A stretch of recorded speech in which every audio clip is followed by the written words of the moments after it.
Hello there, everyone. Welcome to Nightmare Narratives. I am your storyteller, and I'm here to guide you tonight.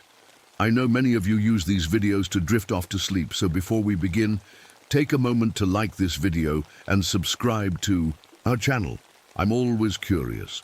Where are you watching from and what time is it in your part of the world? Now find your cozy spot and relax.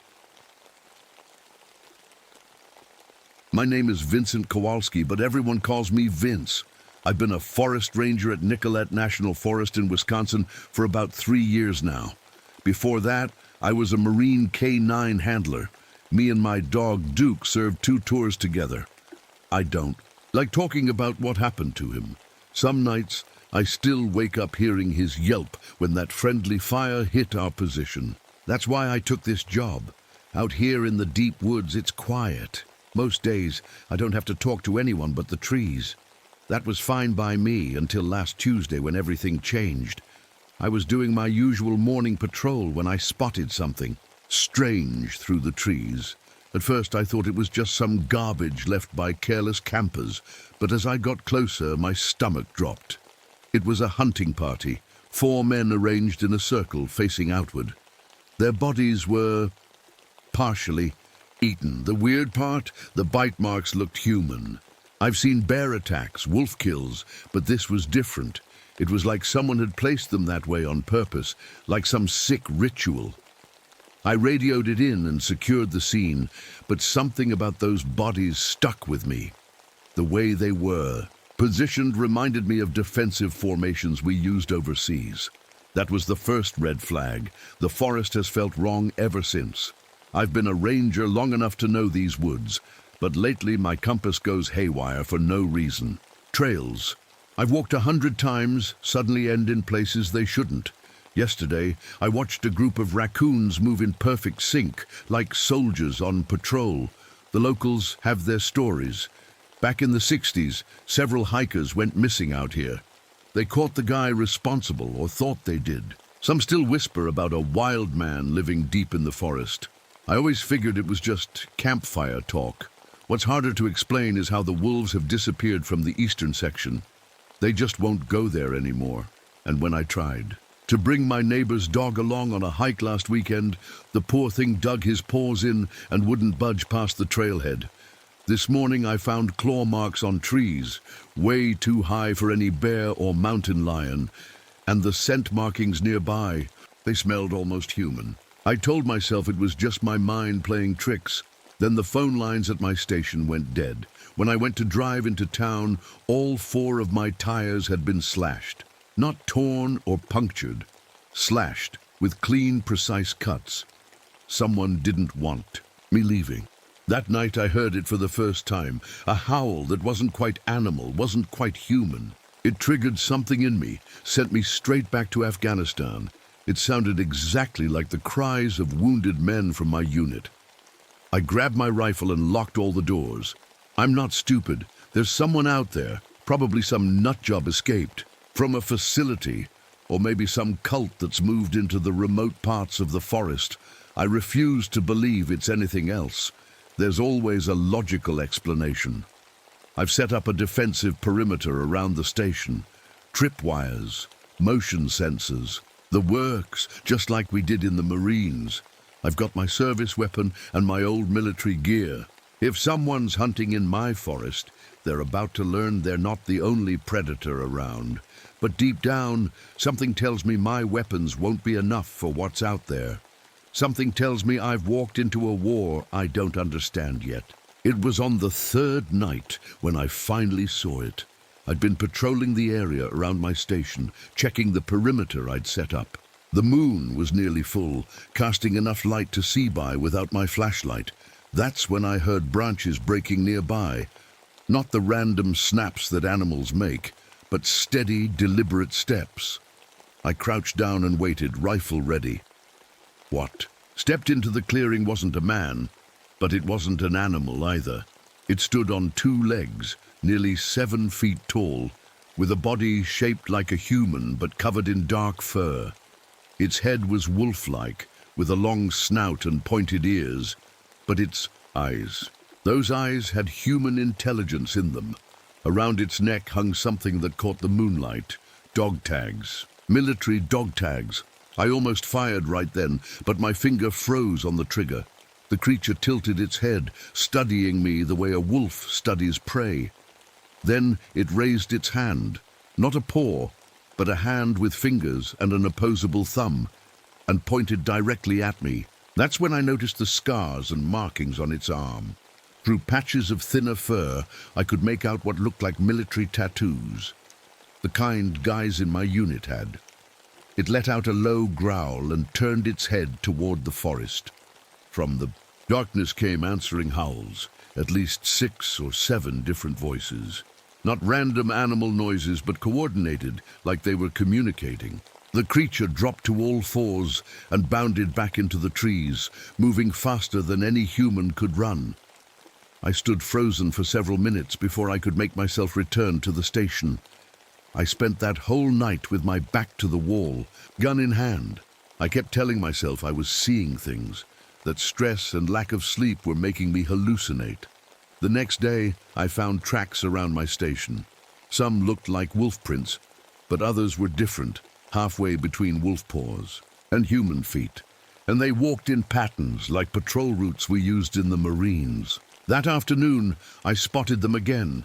Not just one, but 3 of the creatures, moving through the trees about 100 yards from my position.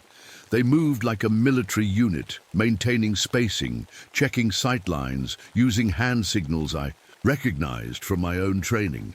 The big one, the first one I'd seen, was clearly in charge. The others followed its commands without hesitation. They were hunting, but not like animals. They were using tactics. Later that day, I found one. Of my motion sensors had been carefully disabled, not smashed or triggered, but actually taken apart. Whatever these things were, they weren't just strong, they were smart. I radioed for backup again, but all I got was static.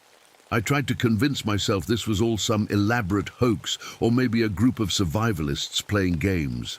But deep down, I knew better. These weren't men in costumes, and they weren't just animals. They were something in between, something that shouldn't exist. And somehow, they knew military tactics, they had training, and worst of all, they seemed to be interested in me. That night, I swear I heard one of them call my name from the darkness beyond my windows. After that night, I knew I had to learn more about what I was up against. I began exploring deeper into the forest, following the tracks and signs they left behind. About 5 miles from my station, I found the first marker. It was a pile of bones arranged in a specific pattern. Not random but deliberate, like the formation diagrams we used in combat training. Human bones. I took photos and kept going. The deeper I went, the more markers I found. Some made from bones, others from torn clothing, and some from broken gear, including military equipment. That's when I noticed something strange. Every piece of gear I found had belonged to veterans. Dog tags, scraps of uniforms with name patches still attached, even a worn military ID card. These creatures weren't attacking random hikers. They were targeting people who had served. People like me. On the 4th day of my investigation, I found something that made my blood run cold. A man was hanging from a tree, barely alive. His body was changing. Patches of fur were growing from his skin, and his face had begun to elongate into a muzzle. When he saw me, his eyes widened with recognition. "Kowalski," he rasped, "from the 3rd Battalion." I recognized him then, Martinez, who'd served in a different unit but trained with us a few times. "What happened to you?" I asked, cutting him down. "They bit me," he said, showing me a wound on his arm that was healing too fast to be natural. "The bite, it changes you, but your mind stays awake during the whole thing. You feel yourself becoming something else, but you can't stop it." He told me the pack had ambushed his hunting group a week ago. They'd killed his friends, but kept him alive. They wanted him to join them. "They're veterans, Kowalski," he whispered. "All of them. They pick us because we already know how to hunt, how to kill." Martinez died an hour later, his body twisting into something not quite human, not quite wolf. I buried him deep and marked the grave with stones. The next day I found myself in a part of the forest I'd never seen before. The trees were marked with deep claw marks, and the ground was littered with complicated traps, not simple snares, but sophisticated mechanisms that would take human intelligence to build. I was carefully navigating around one when I heard a familiar whine behind me. I turned slowly, not believing my ears. There, standing in a shaft of sunlight, was Duke, my war dog who had died in Afghanistan 3 years ago. Except it wasn't really Duke anymore. His body was twisted, larger, more wolf-like, but the distinctive white patch on his chest was the same. And when I whispered his name, his ears perked up, just like they used to. "Duke," I said again, my voice breaking. He whined and took a step toward me, then stopped as if fighting against some command. Then he turned and ran, looking back once as if wanting me to follow. I did. He led me to an old, abandoned hunting cabin I hadn't known was. There, inside, I found maps of the forest, with military-style notations marking territories, patrol routes, and targets. And there was something else, a faded photograph pinned to the wall. It showed my old unit in Vietnam. I wasn't in it. I wasn't even born yet, but I recognized the insignia. And in the center stood Colonel James Morrison, my father's commanding officer, who was reported killed in action in 1972. Someone had circled the faces of several men in the photo. Some were crossed out. 3 weren't. One of the unmarked faces was my father's. I was still staring at the photo when I heard movement outside. I slipped out the back just as several of the creatures surrounded the cabin. They moved with military precision, clearing angles, covering each other. Leading them was the largest one, the Alpha, wearing dog tags that caught the light. I made it back to my station after dark, my mind racing. These weren't random monsters. They were hunting specific people, survivors of Morrison's unit and their families. They were hunting me. That night, I heard scratching at my door. When I looked through the peephole, no one was there, but a message was carved into the wood. "Join us or join them. Your choice, son of John Kowalski." The war had found me, just like my father always said it would. They came for me that night. I fought hard, but there were too many of them. I remember sharp teeth, searing pain in my shoulder, then darkness. I woke up in a cave, my clothes torn and bloody. The bite wound on my shoulder had already partly healed, forming a strange scar. My body felt different, stronger but wrong somehow. When I looked at my hands, I saw thick hair beginning to grow on my knuckles. "It's starting," said a rough voice from the shadows. A man stepped forward, or what had once been a man. He was caught between forms, his face partly human, partly wolf. I recognized the eyes, though, cold, calculating eyes that matched the faded photograph. "Colonel Morrison," I said. He nodded. "What's left of him? Your father spoke of you, said you were a born hunter." "My father died of cancer 5 years ago," I said, trying to stand. "I know. We were waiting for you to finish your service. The pack needs men with training." He tossed me a scrap of bloody meat. "Eat. You'll need your strength for what's coming." I refused, but my stomach growled with a hunger unlike anything I'd felt before. My senses were changing too. I could smell everything. The earth, the animals that had passed through days ago, the other pack members waiting outside. "The change takes about 3 days," Morrison said. "Fighting it only makes it worse." Over the next day, they kept me captive, watching as my body slowly transformed. New teeth pushed painfully through my gums. My hearing became so sharp, I could hear mice moving through the leaves 100 yards away. On the second night, Morrison brought me on a hunt. A family had set up camp a few miles from my station, a father, mother, and 2 young kids. "Time for your first lesson," Morrison said, his voice now more growl than human speech. I tried to resist, but something was happening to my mind. When I looked at the family, part of me didn't see people anymore. I saw prey. No, I managed to say. Morrison's eyes narrowed. You're still fighting it good. The ones who surrender too easily make poor hunters. But you will hunt, Kowalski. We all do in the end. They forced me to join the pack as they circled the camp. The family had no chance. I tried to warn them, tried to stop myself, but my body wouldn't obey. I watched in horror as my own hands, now, curved into claws, tore through their tent. What happened next haunts me still. I didn't kill them, but I didn't save them either. I stood frozen, fighting the monster growing inside me, while the pack did what packs do. Afterward, I vomited in the bushes, still human enough to feel disgust. Morrison watched me with something like disappointment. Your father adapted faster, he said. The next morning, a military helicopter flew over the forest. Morrison and the others watched it with hatred in their eyes. They're coming, he said. They always come eventually, but we're ready for them. He took me to a ridge overlooking a small clearing. Within hours, a team of soldiers moved through the trees below us, not regular army, some kind of special unit.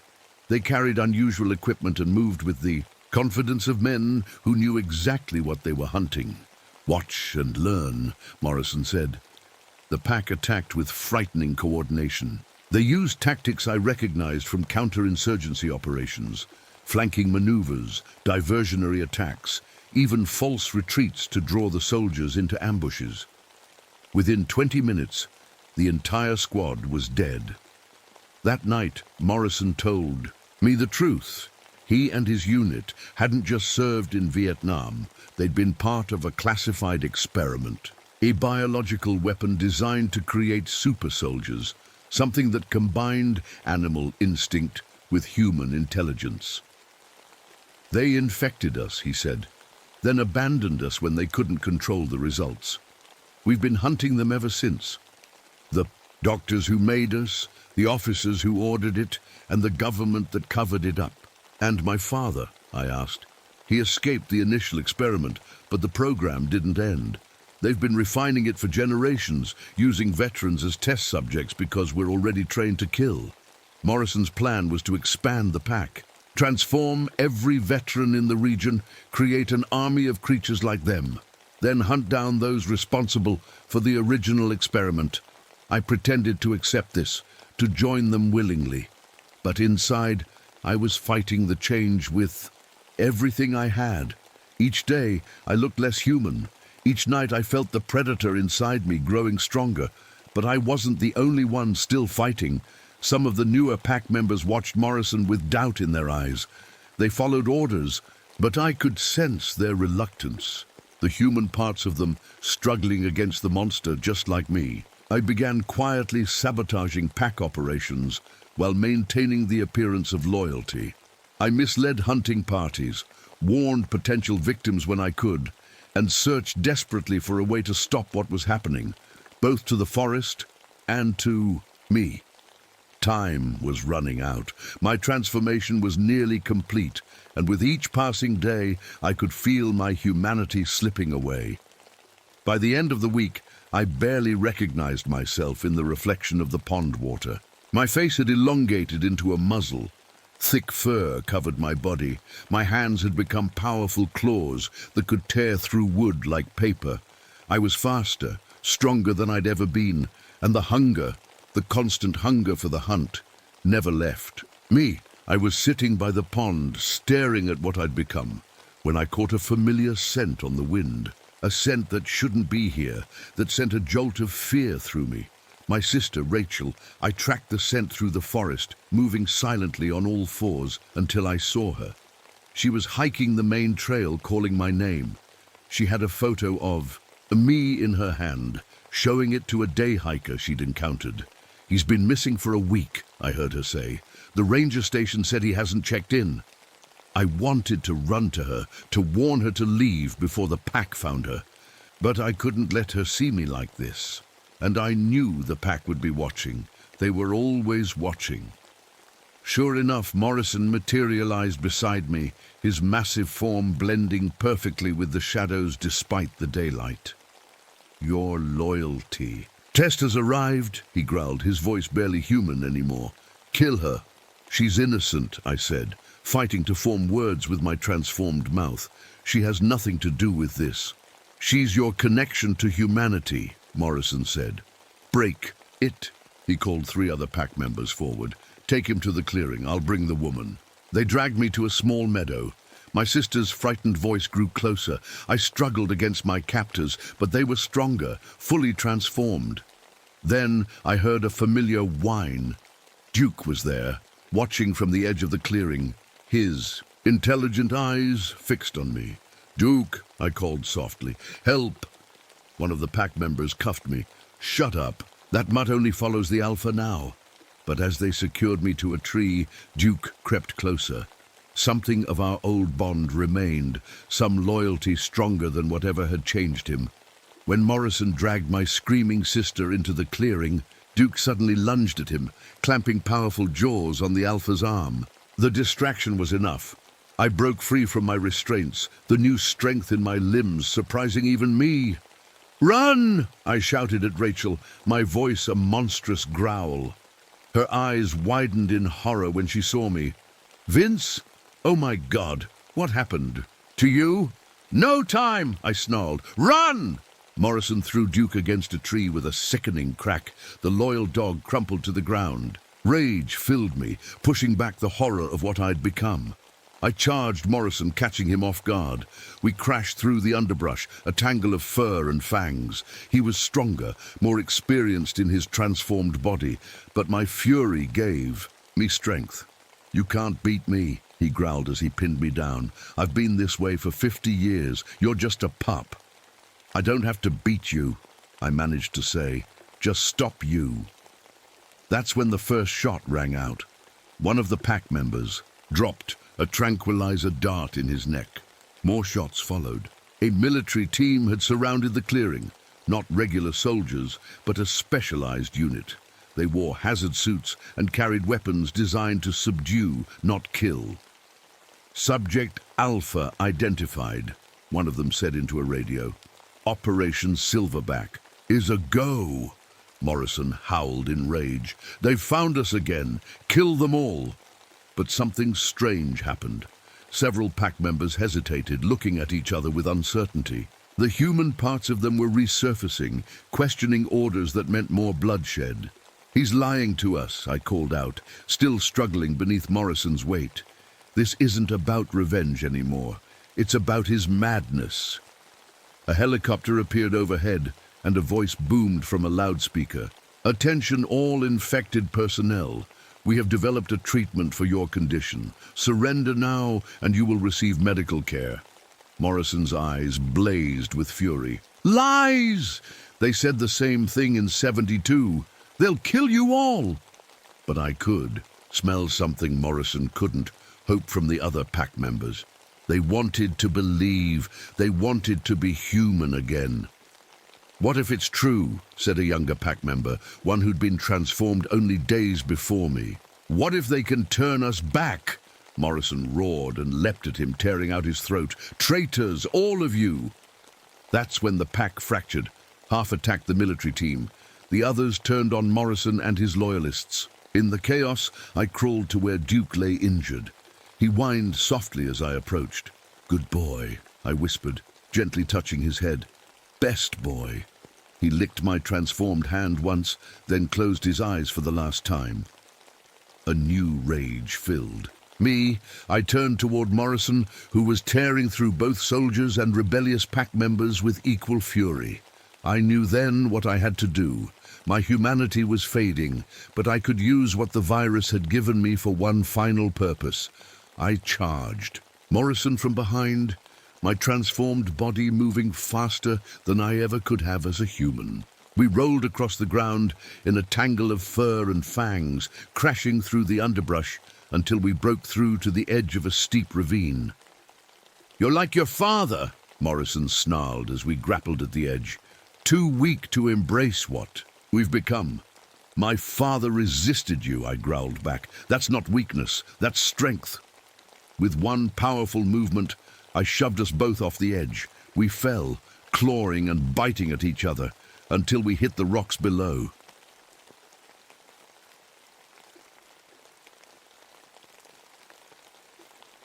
My name is Delilah May Crenshaw, and I never believed in fate until it showed me the pages where my name was written nearly 150 years before I was born. I came to Blackwing Ridge in the Monongahela National Forest looking for quiet. After 8 years working as a psychiatric nurse in Charleston, I needed the silence of the trees. I needed a place where the voices in my head were just my own. The ranger station was perfect. A small cabin tucked away in the West Virginia mountains, miles from the nearest neighbor. Just me, the wildlife, and endless forest trails to patrol. What I didn't tell anyone during my job interview was why I really left nursing. It wasn't burnout, though God knows I was tired. It was fear. Fear of what I was starting to see in my patients. Or rather, what they were seeing in me. It started with old Mrs. Halley, who grabbed my wrist during medication, rounds, and told me my sister would have twins. I didn't even know my sister was pregnant. 3 months later, she delivered identical boys. Then there was Jacob, the schizophrenic teenager who drew pictures of a car accident with stunning detail. The same accident I'd be in 2 weeks later. The broken tail light, the dented blue hood, even the exact intersection. When 5 different patients in 1 month started having episodes where they predicted things about my life. Things no one could possibly know. I knew I needed to get away, far away. Somewhere I could convince myself it was all coincidence. Blackwing Ridge seemed perfect. The job posting mentioned isolation like it was a drawback. For me, it was the main selling point. My first week was peaceful. I hiked the trails, checked camping permits, and slept better than I had in years. Then I found the records room. Every ranger station keeps historical documents, old maps, weather patterns, incident reports. I was organizing the filing cabinet when I found a dusty folder labeled Town Meeting Minutes, 1823. Inside was a yellowed page with handwritten notes that made my blood run cold. The council has determined that when disaster next threatens, a herald shall arrive to warn us. She will come in the year 2023, bearing the name Delilah May. She will know the signs and see what others cannot. My hands trembled as I read my own name on paper that was nearly 2 centuries old. Below it was today's exact date. That night, the headache started. Blinding pain that came in waves, always strongest when I faced east toward Point Pleasant, the town where people first spotted the Mothman back in the 60s. The locals don't call it Mothman, though. In hushed voices at the general store, they call it the Herald of Death.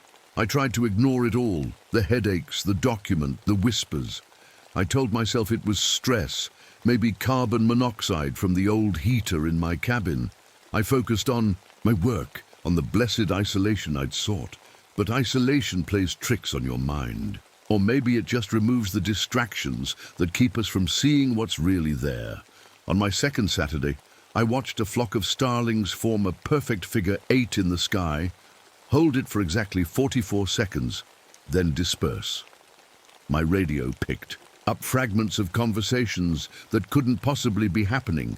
Voices discussing a bridge collapse, counting casualties, saying my name. When I touched the framed newspaper in the visitor center, a yellowed clipping about the Silver Bridge disaster in 1967. I saw it happen. Not just saw it, but felt it. Metal twisting, cars plunging into icy water, people screaming, 46 souls crying out as they died. I felt each one. I dropped the frame, and it shattered on the floor. The park superintendent found me there, sobbing among the broken glass. I blamed it on memories of a patient who died under my care. He believed me, or pretended to. But the townspeople looked at me differently after that, like they were waiting for something, like they knew who or what I really was. And deep in the forest, something was watching me too. Something with wings that blocked the moonlight and eyes that burned like embers in the dark. I first saw it on a night when the moon hung full and heavy in the sky. I was doing a final check of the camping areas before turning in, sweeping my flashlight across empty sites to make sure no fires had been left burning. The beam caught something at the edge of the trees, something tall and dark that shouldn't have been there. I froze, my heart pounding in my chest like it wanted out. It stood at least 10 feet high, with shoulders wider than any man I'd ever seen. But it wasn't a man. The shape of it was all wrong. And then it spread its wings. Huge moth-like things that seemed to drink in the moonlight. What scared me most were its eyes, red and glowing like hot coals fixed right on me. I felt something cold wrap around my mind, a feeling of dread so strong. My knees almost gave out. I ran, dropped my flashlight and ran all the way back to my cabin, locked the door and sat with my back against it until morning came. When the sun rose, I told myself it was stress, maybe a bear standing on its hind legs.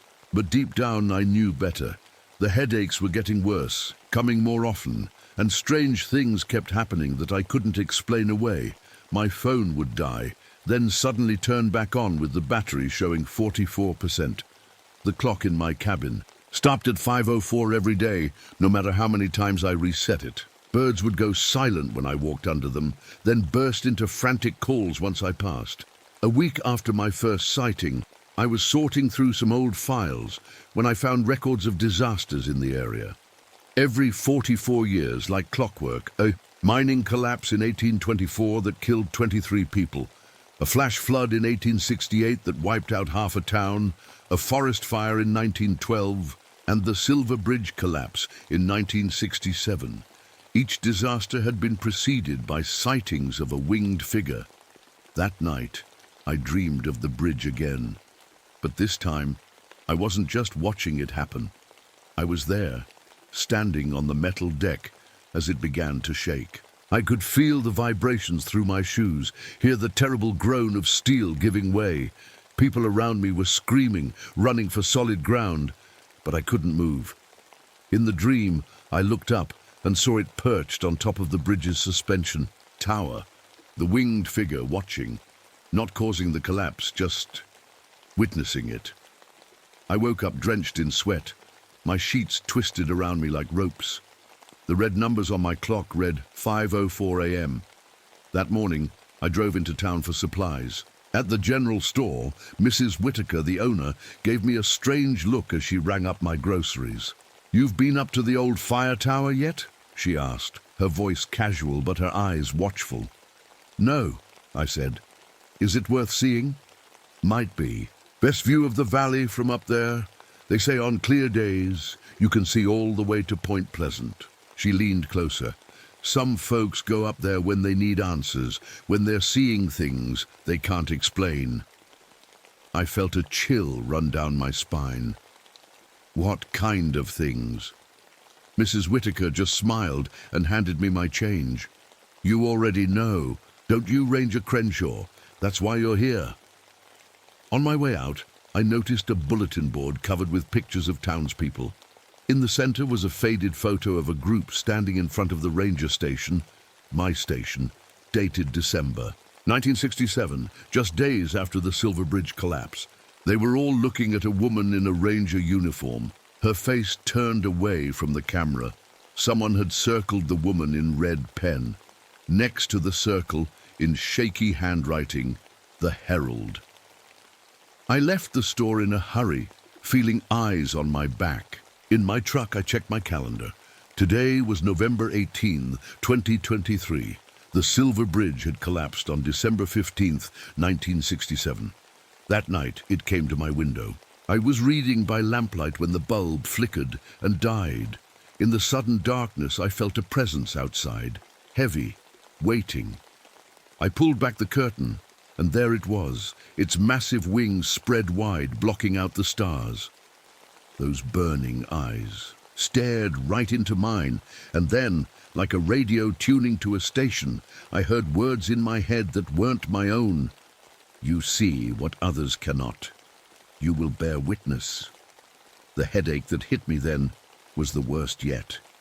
Images flashed through my mind. The bridge, water churning below, metal twisting, people falling. But now I could see details. a blue sedan with a child's toy on the dashboard, an old man clutching a wrapped Christmas present as his car plunged down, a young couple reaching for each other as the road disappeared beneath them. When I could see again, the creature was gone, but I knew now why I was here, and I knew I wasn't the first. The next morning, I drove to the old fire tower Mrs. Whitaker had mentioned.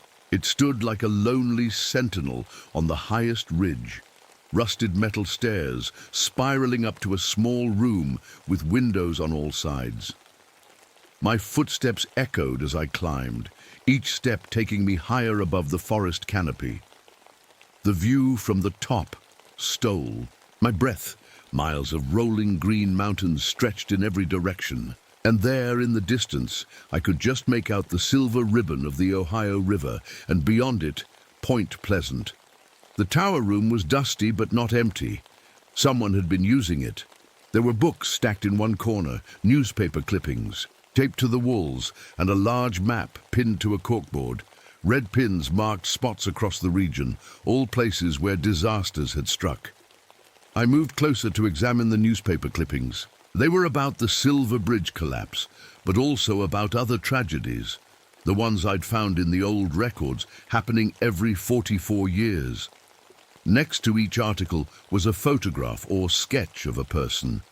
Different faces, different times, but all wearing ranger uniforms. My heart started racing when I found a folder labeled Heralds. Inside were profiles of 6 people dating back to 1824. Each had been a park ranger or forest guide in the area. Each had reported strange visions before major disasters, and each had disappeared or died shortly after. The most recent was a man named Robert Keene, ranger at Blackwing Ridge in 1967.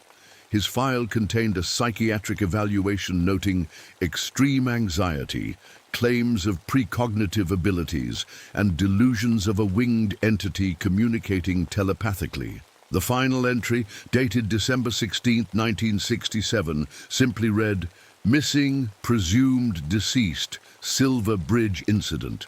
Below his file was a blank one with my name on it. I dropped the folder like it had burned me. My hands were shaking so badly I could barely pick up my phone to check the date, November 19th, 2023, less than a month until December 15th. As I turned to leave, I noticed something scratched into the wooden table. Words carved deep with a knife. The pattern continues. 44 years. The Mothman chooses. We prepare. Mothman. The name sent a shiver down my spine. I'd heard stories growing up in West Virginia, a creature that appeared before the Silver Bridge disaster, a harbinger of death. I'd always thought it was just local legend, something to scare tourists. Now I knew better. On my way back down the mountain, my phone rang. The caller ID showed unknown, but I answered anyway. "Ranger Crenshaw," I said. "You found the tower." It wasn't a question. The voice belonged to an older man, his tone matter of fact. "Who is this?" "My name is Thomas Webb. I was the mayor here back in '67. I knew Robert Keene, and I've been waiting for you." We met at a small diner just outside town. Thomas Webb was in his 80s, thin and stooped, but his eyes were sharp and clear. He didn't waste time with small talk. "You've seen it, haven't you, the Mothman?" I nodded, my throat suddenly dry. "And the visions? They've started? The bridge?" "How do you know about that?" I whispered. "Because it's always the same." He sighed, looking older by the second. "Every 44 years, it chooses someone to witness what's coming. Someone with the right sensitivity. Usually someone already dealing with the pain of others. Doctors, nurses, counselors." "Like a psychiatric nurse," I said. "Exactly. You're already tuned to frequencies most people can't hear. Makes you the perfect antenna for whatever this thing is." I thought about my patients who'd predicted things about me. Had I somehow been picking up their abilities, or had something been preparing me all along? The town knows, don't they? They've been watching me, waiting Thomas nodded. We've learned over generations. When the herald comes, disaster follows. We prepare as best we can. Prepare for what? What's going to happen? I don't know exactly. That's why we need you. The herald always sees it clearly before it happens. Robert saw the bridge. The herald before him saw the fire of 12. And what happened to them? To the other heralds? Thomas looked down at his coffee. They don't usually survive. The visions get stronger, more frequent. Some go mad from it. Others, they become part of the event somehow. You're saying I'm going to die? My voice sounded strange to my own ears, too calm. I'm saying you have a purpose. You can warn us, save lives, but there's always a price. That night, back in my cabin, I spread out everything I'd collected. The old records, copies of the Herald files, my own notes. It was all connected. The 44-year cycle, the disasters, the Mothman appearances, the Heralds, and now me. As if, summoned by my thoughts, a searing headache hit me. This time I didn't fight it. I let the vision come. I saw the town preparing, stockpiling supplies, creating evacuation plans, all based on information from previous heralds. I saw government officials discovering unusual electromagnetic readings in the area, sending teams to investigate.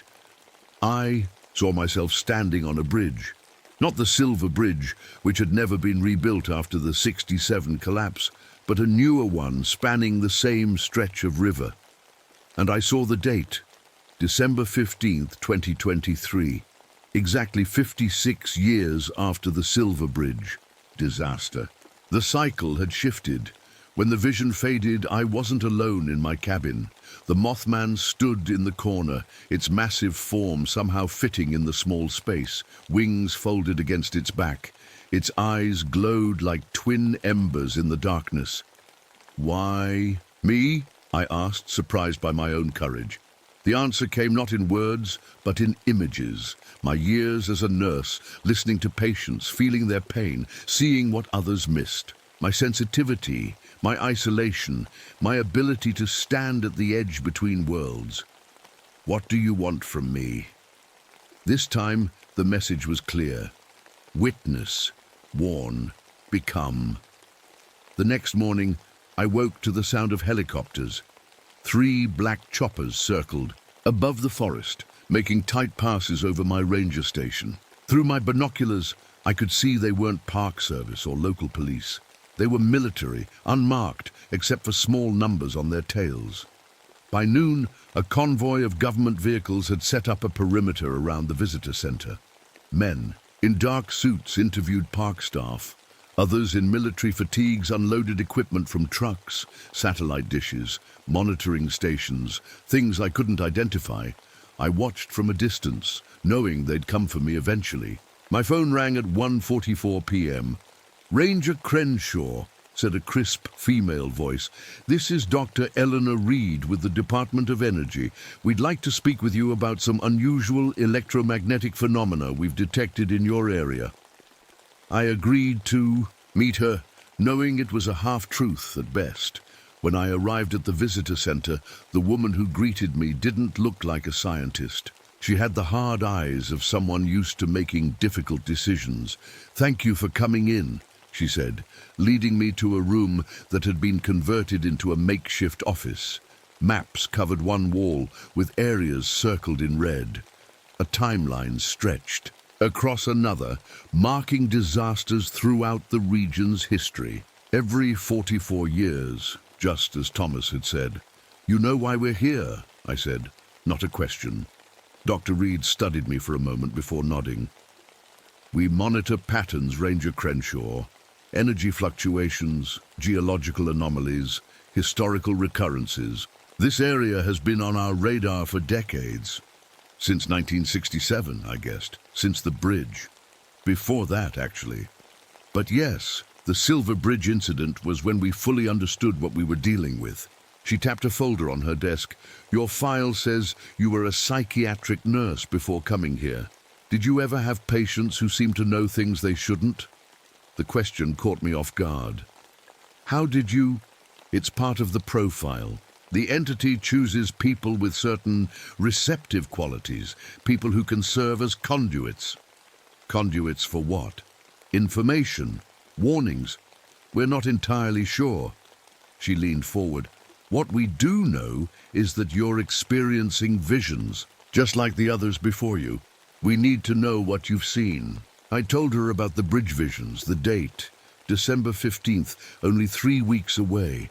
As I spoke, men in lab coats monitored equipment in the corner of the room, nodding at each other.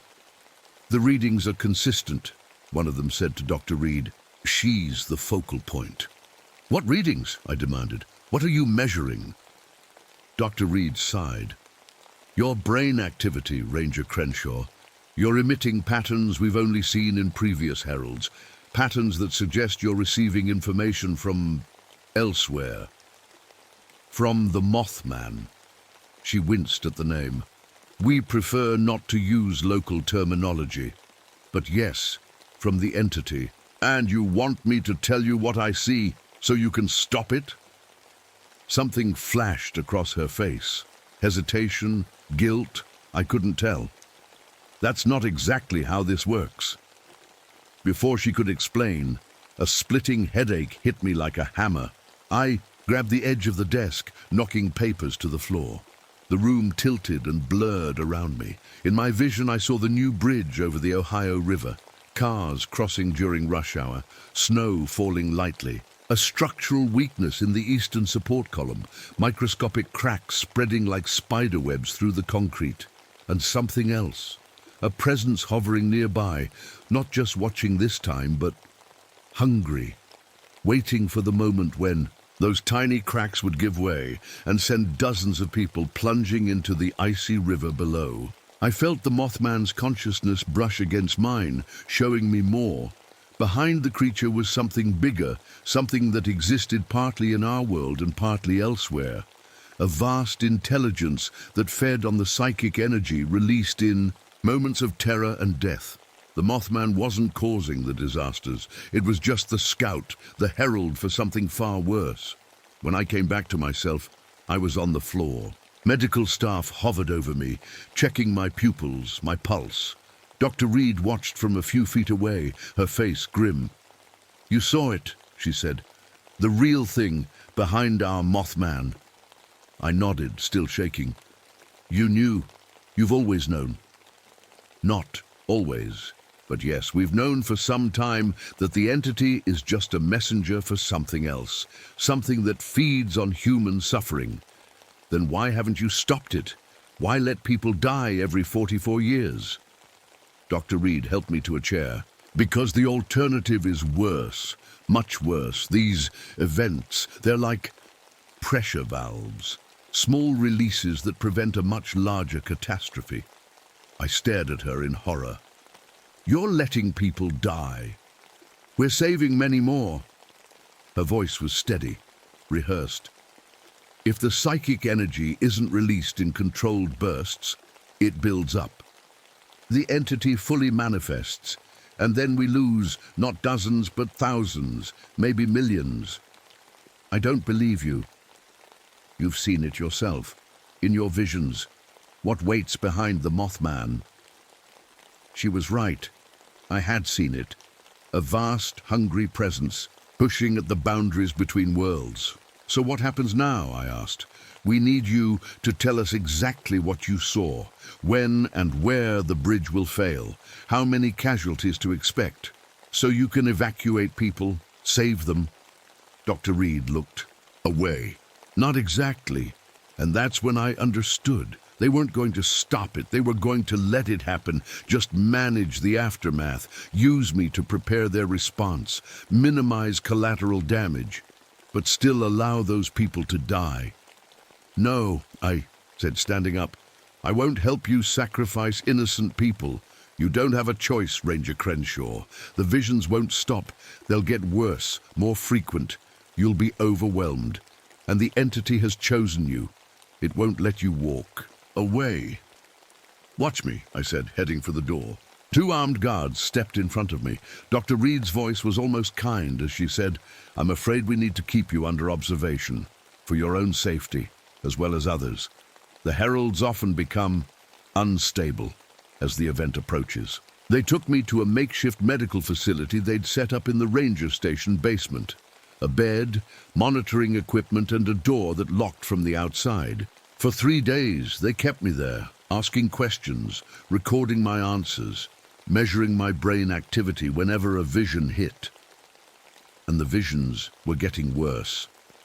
Almost constant now.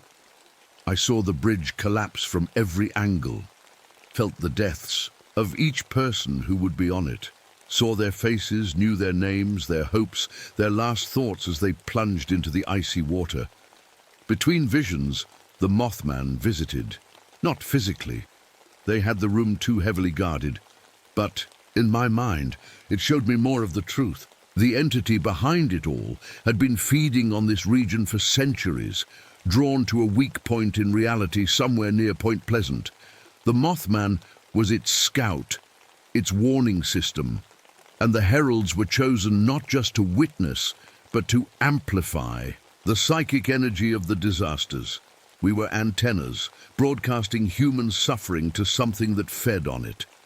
On the third night, something changed. The visions shifted, showing me not just what would happen, but what could happen. Possibilities, choices, and a way out. That night, while the guard outside my door dozed, I heard a soft tap at my window. Thomas Webb's weathered face peered in at me. "The town's been watching," he whispered after I slid the window open.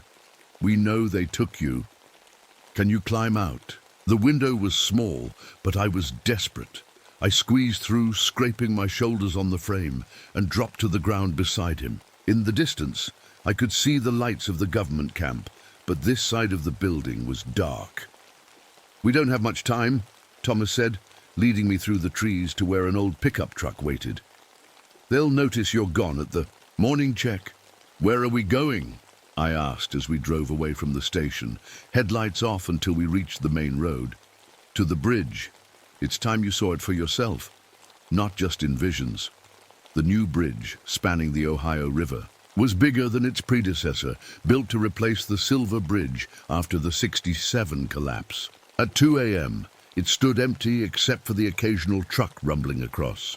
We parked at a viewpoint on the West Virginia side. 11 days, I said, staring at the structure. On December 15th, at 5:04 p.m., the eastern support column will fail. The bridge will collapse with 32 vehicles on it. 47 people will die. Thomas nodded grimly. Can it be stopped? I thought about what Dr. Reed had said, about pressure valves and controlled releases, about the greater horror waiting if the cycle was broken. "I don't know," I admitted. "The government believes letting it happen prevents something worse." "And what do you believe?" I closed my eyes, trying to sort through the jumble of visions and impressions the Mothman had shared. I think there's another way. The entity feeds on fear and death. It needs the psychic energy of human suffering. But what if there was another source of energy? Something just as powerful but not built on pain. A plan was forming in my mind. Crazy, desperate, but possible. "I need your help," I told Thomas, "and I need the town." For the next week, we worked in secret. Thomas rallied the townspeople, who'd been preparing for disaster, but now with a different purpose. I shared my plan, and they listened. They believed. We couldn't evacuate the bridge. The government was watching too closely, and they'd stop any obvious attempt to interfere with the pressure valve. But we could be ready. On December 15th, I returned to the bridge, not as a captive, not as a herald, but as something else. I'd spent the week in meditation, practicing what my psychiatric patients had unknowingly taught me, how to open my mind, how to receive and transmit. The Mothman had visited each night, and instead of fighting it, I'd listened, learned. I stood at the center of the bridge at 4:30 p.m. watching cars pass by. Snow fell softly, just as in my visions. In half an hour, the eastern support would begin to fail. At 4:45, Thomas and 50 townspeople arrived, parking their vehicles at both ends of the bridge. They didn't block traffic, that would have alerted authorities, but they slowed it, creating a buffer. At 4:50, Dr. Reed's black SUV screeched to a halt at the edge of the bridge. She ran toward me, 2 armed guards following. "Crenshaw!" she shouted. "You don't understand what you're doing." "I understand perfectly," I called back. "I'm breaking the cycle. You'll doom us all." "No, there's another way." At 5 I felt it, the Mothman, circling high above, invisible to most, eyes but clear to mine now. And behind it, the hungry presence, the entity, pressing close to our world, waiting for its feast. I reached out with my mind, the way I'd been practicing, connected to the Mothman first, then through it, to the greater entity. "I know what you want," I thought. "I know what you need. But you won't find it here, not anymore." Dr. Reed was getting closer, her guards drawing weapons. "Stand down, Crenshaw, you can't stop this." "I'm not trying to stop it," I said. "I'm redirecting it." At exactly 5:04 p.m., I felt the eastern support begin to crack, tiny fissures spreading through concrete and steel, just as I'd seen. The bridge shuddered slightly beneath my feet. But instead of terror, I filled my mind with something else. And all around the bridge, the townspeople did the same. Hope, determination, unity, 51 minds focused on life, not death, on protection, not destruction, on standing together against the darkness. I felt the Mothman's surprise, then its understanding. It was a herald, yes, but not bound to one master. It could choose. The entity behind it raged, pushing harder against the veil between worlds. The bridge shook more violently. A hairline crack appeared in the pavement at my feet. Dr. Reed reached me, grabbing my arm. "What are you doing?" "Giving it what it needs, but not what it wants," I gasped, the strain of holding the psychic connection making it hard to speak. "Energy, emotion, but not fear, not death."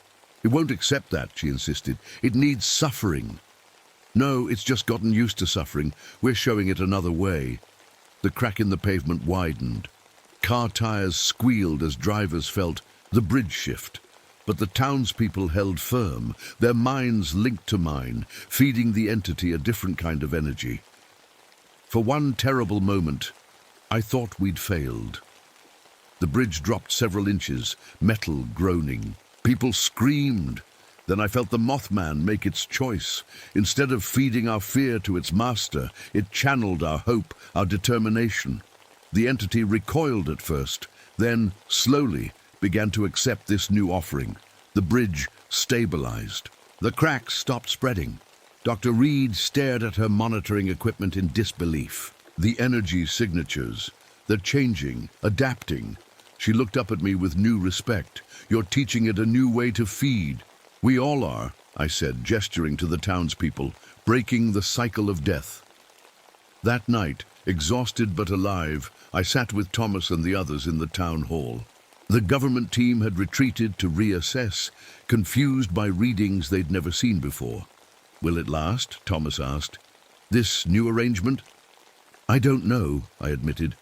"The entity has fed on fear for centuries, but it's accepted our offering. For now and the Mothman. Yes, it's still here, still watching, but not as a herald of death anymore. More like a guardian."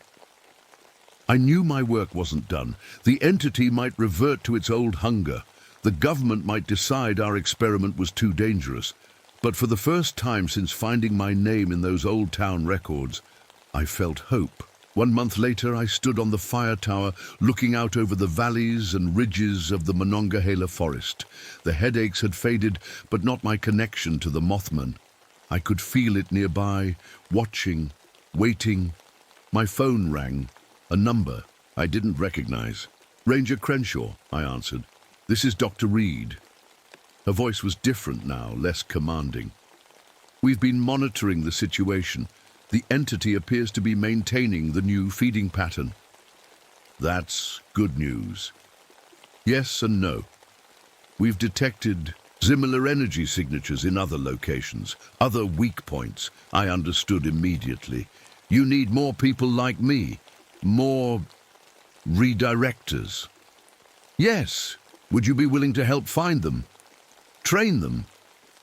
I thought about my patients back at the hospital, about the young woman who'd started working at the visitor center last week, who'd confided that she sometimes saw things before they happened.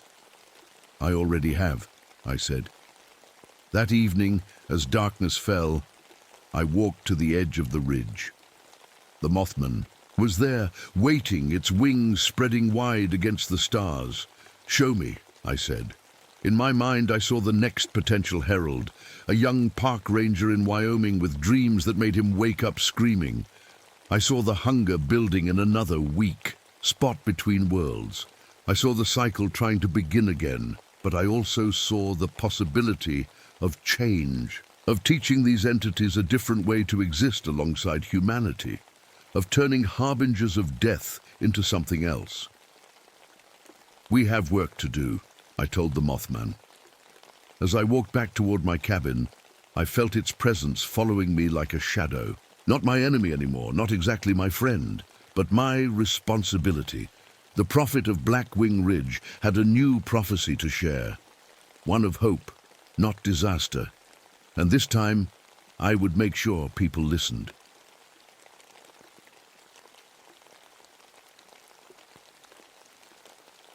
My name is Eleanor Hartwell, Ellie to the few folks who know me well enough. I'm 39 years old, and I've been a ranger here in the Pine Barrens of New Jersey for almost 15 years now. Before that, I worked in a munitions factory during the war. That's where I met my husband, James. He shipped out to the Pacific in '43 and never came home. After that, I couldn't stand to make weapons anymore. Something in me broke, and then something else grew in its place. I wanted to protect things, not destroy them. So I found my way to these woods, these ancient pines and cedar swamps that stretch across southern New Jersey like a secret the rest of the state tries to forget. I thought I knew these woods better than anyone. I was wrong. It started 3 weeks ago on a misty Tuesday morning in April. I was checking on reports of unusual wildlife activity, deer behaving strangely, birds abandoning their usual migration patterns.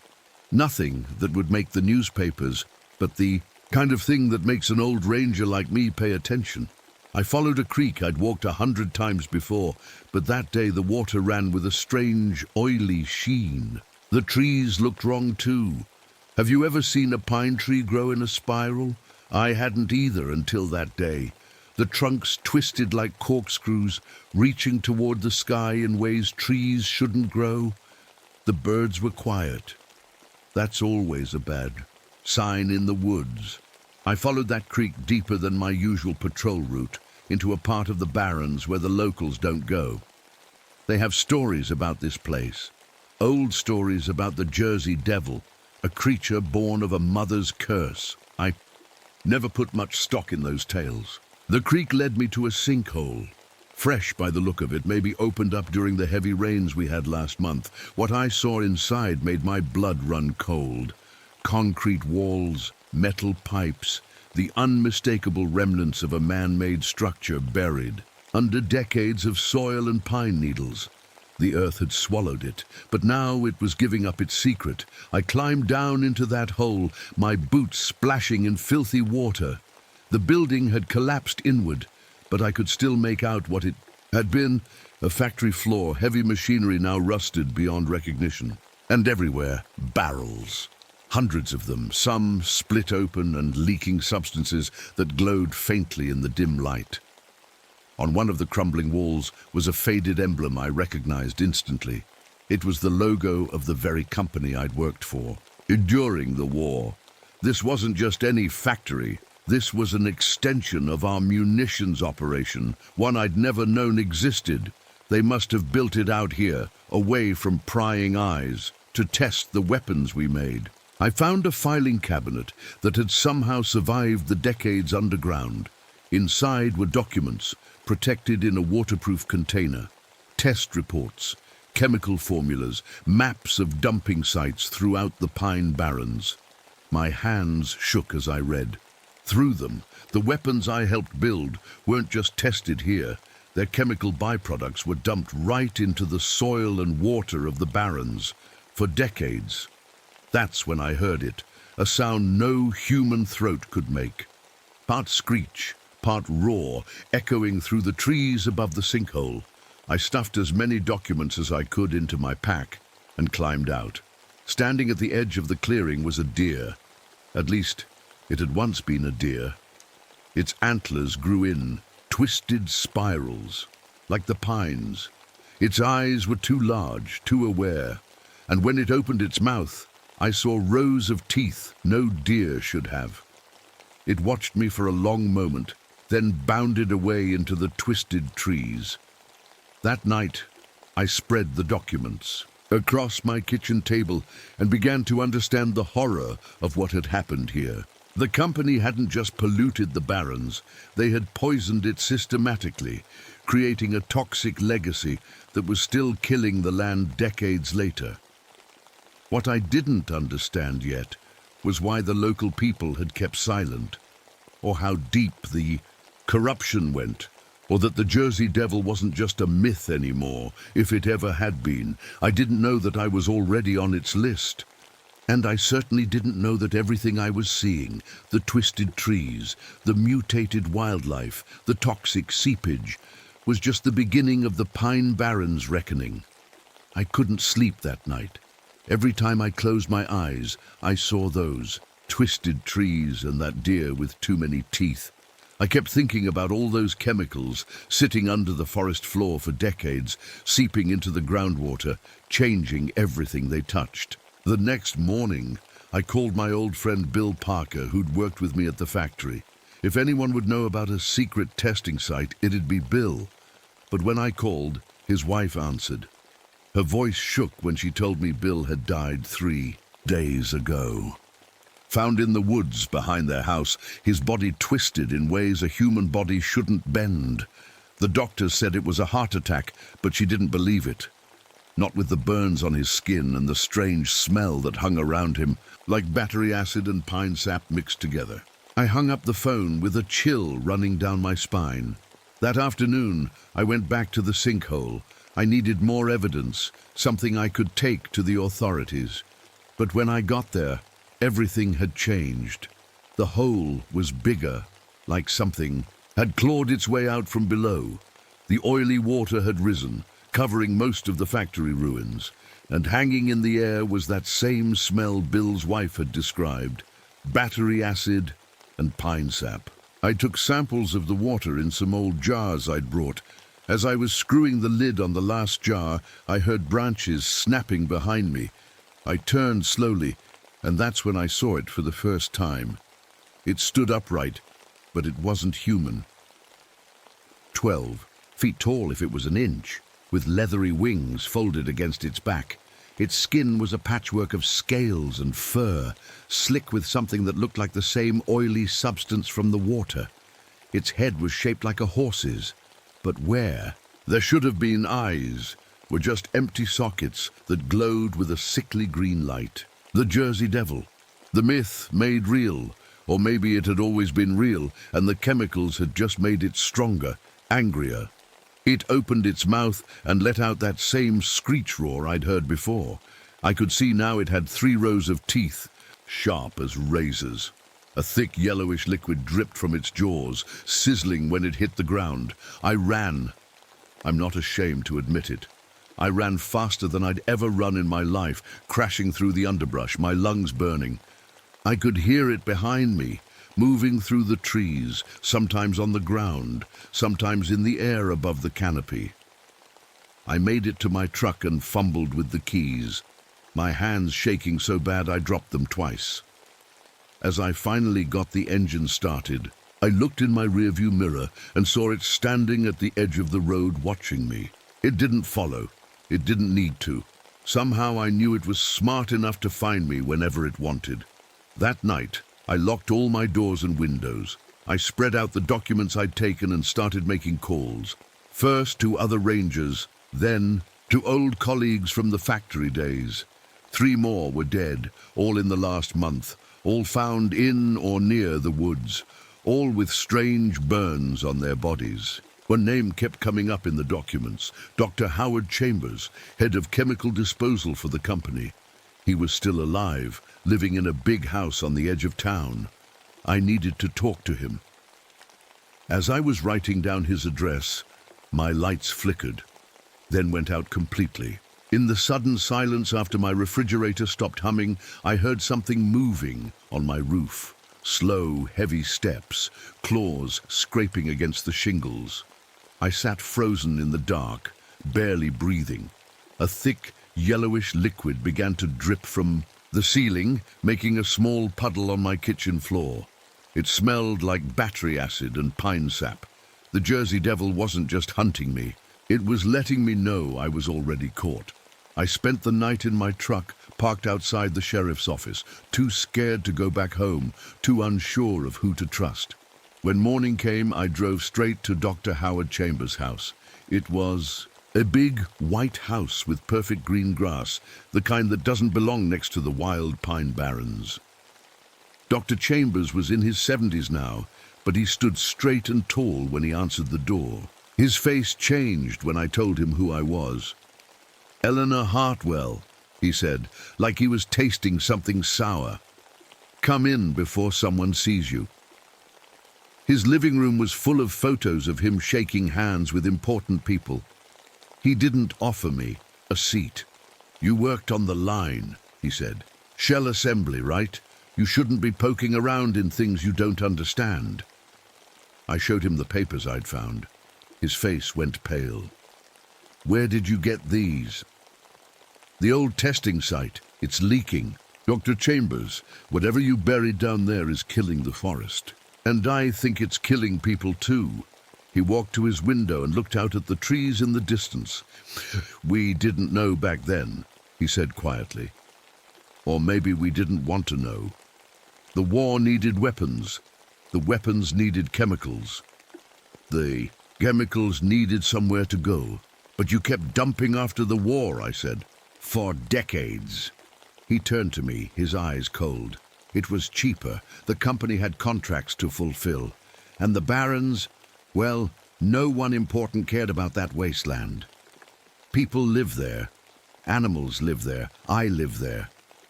"And now you've woken it up," he said. "Disturbed the balance we created." "Woken what up?" "The Jersey Devil isn't just a story, Ms. Hartwell.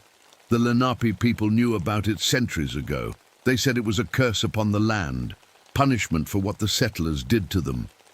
I thought he was crazy, but after what I'd seen, I wasn't sure of anything anymore. "When we started dumping," he continued, "we noticed it got stronger, changed. We made a deal. A deal with a monster, with a force of nature," he corrected. "We provided it with chemicals that made it powerful. In return, it stayed in its territory and didn't interfere with our operation." I couldn't believe what I was hearing. "You fed toxic waste to a creature from folklore. It protected our interests, kept locals from asking questions. Anyone who got too curious had accidents."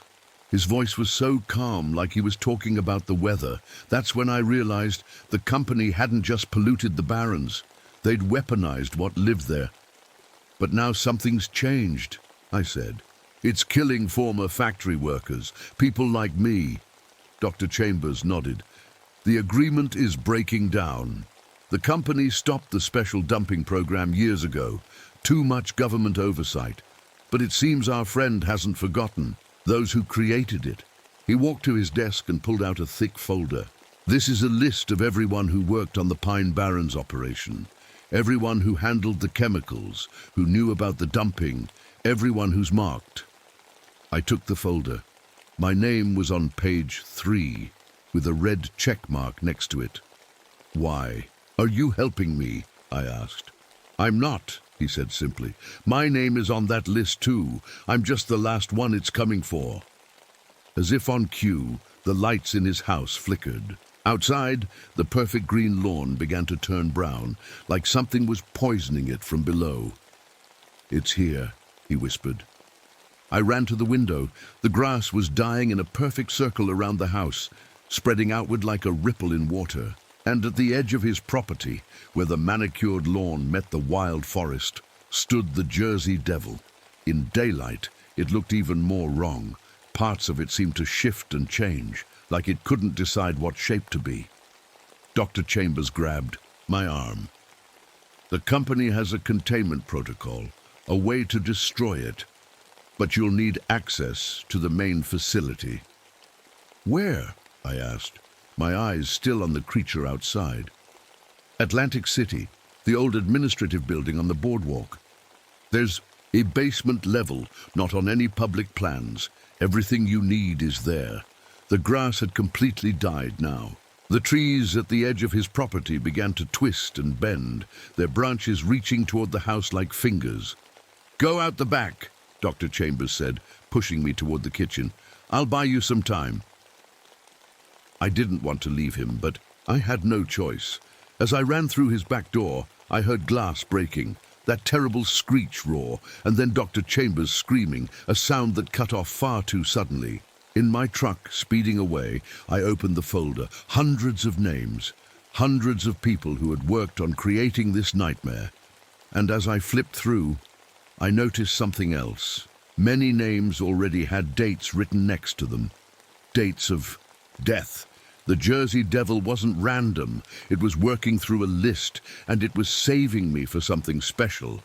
I drove straight to Atlantic City, the folder of names heavy on the seat beside me.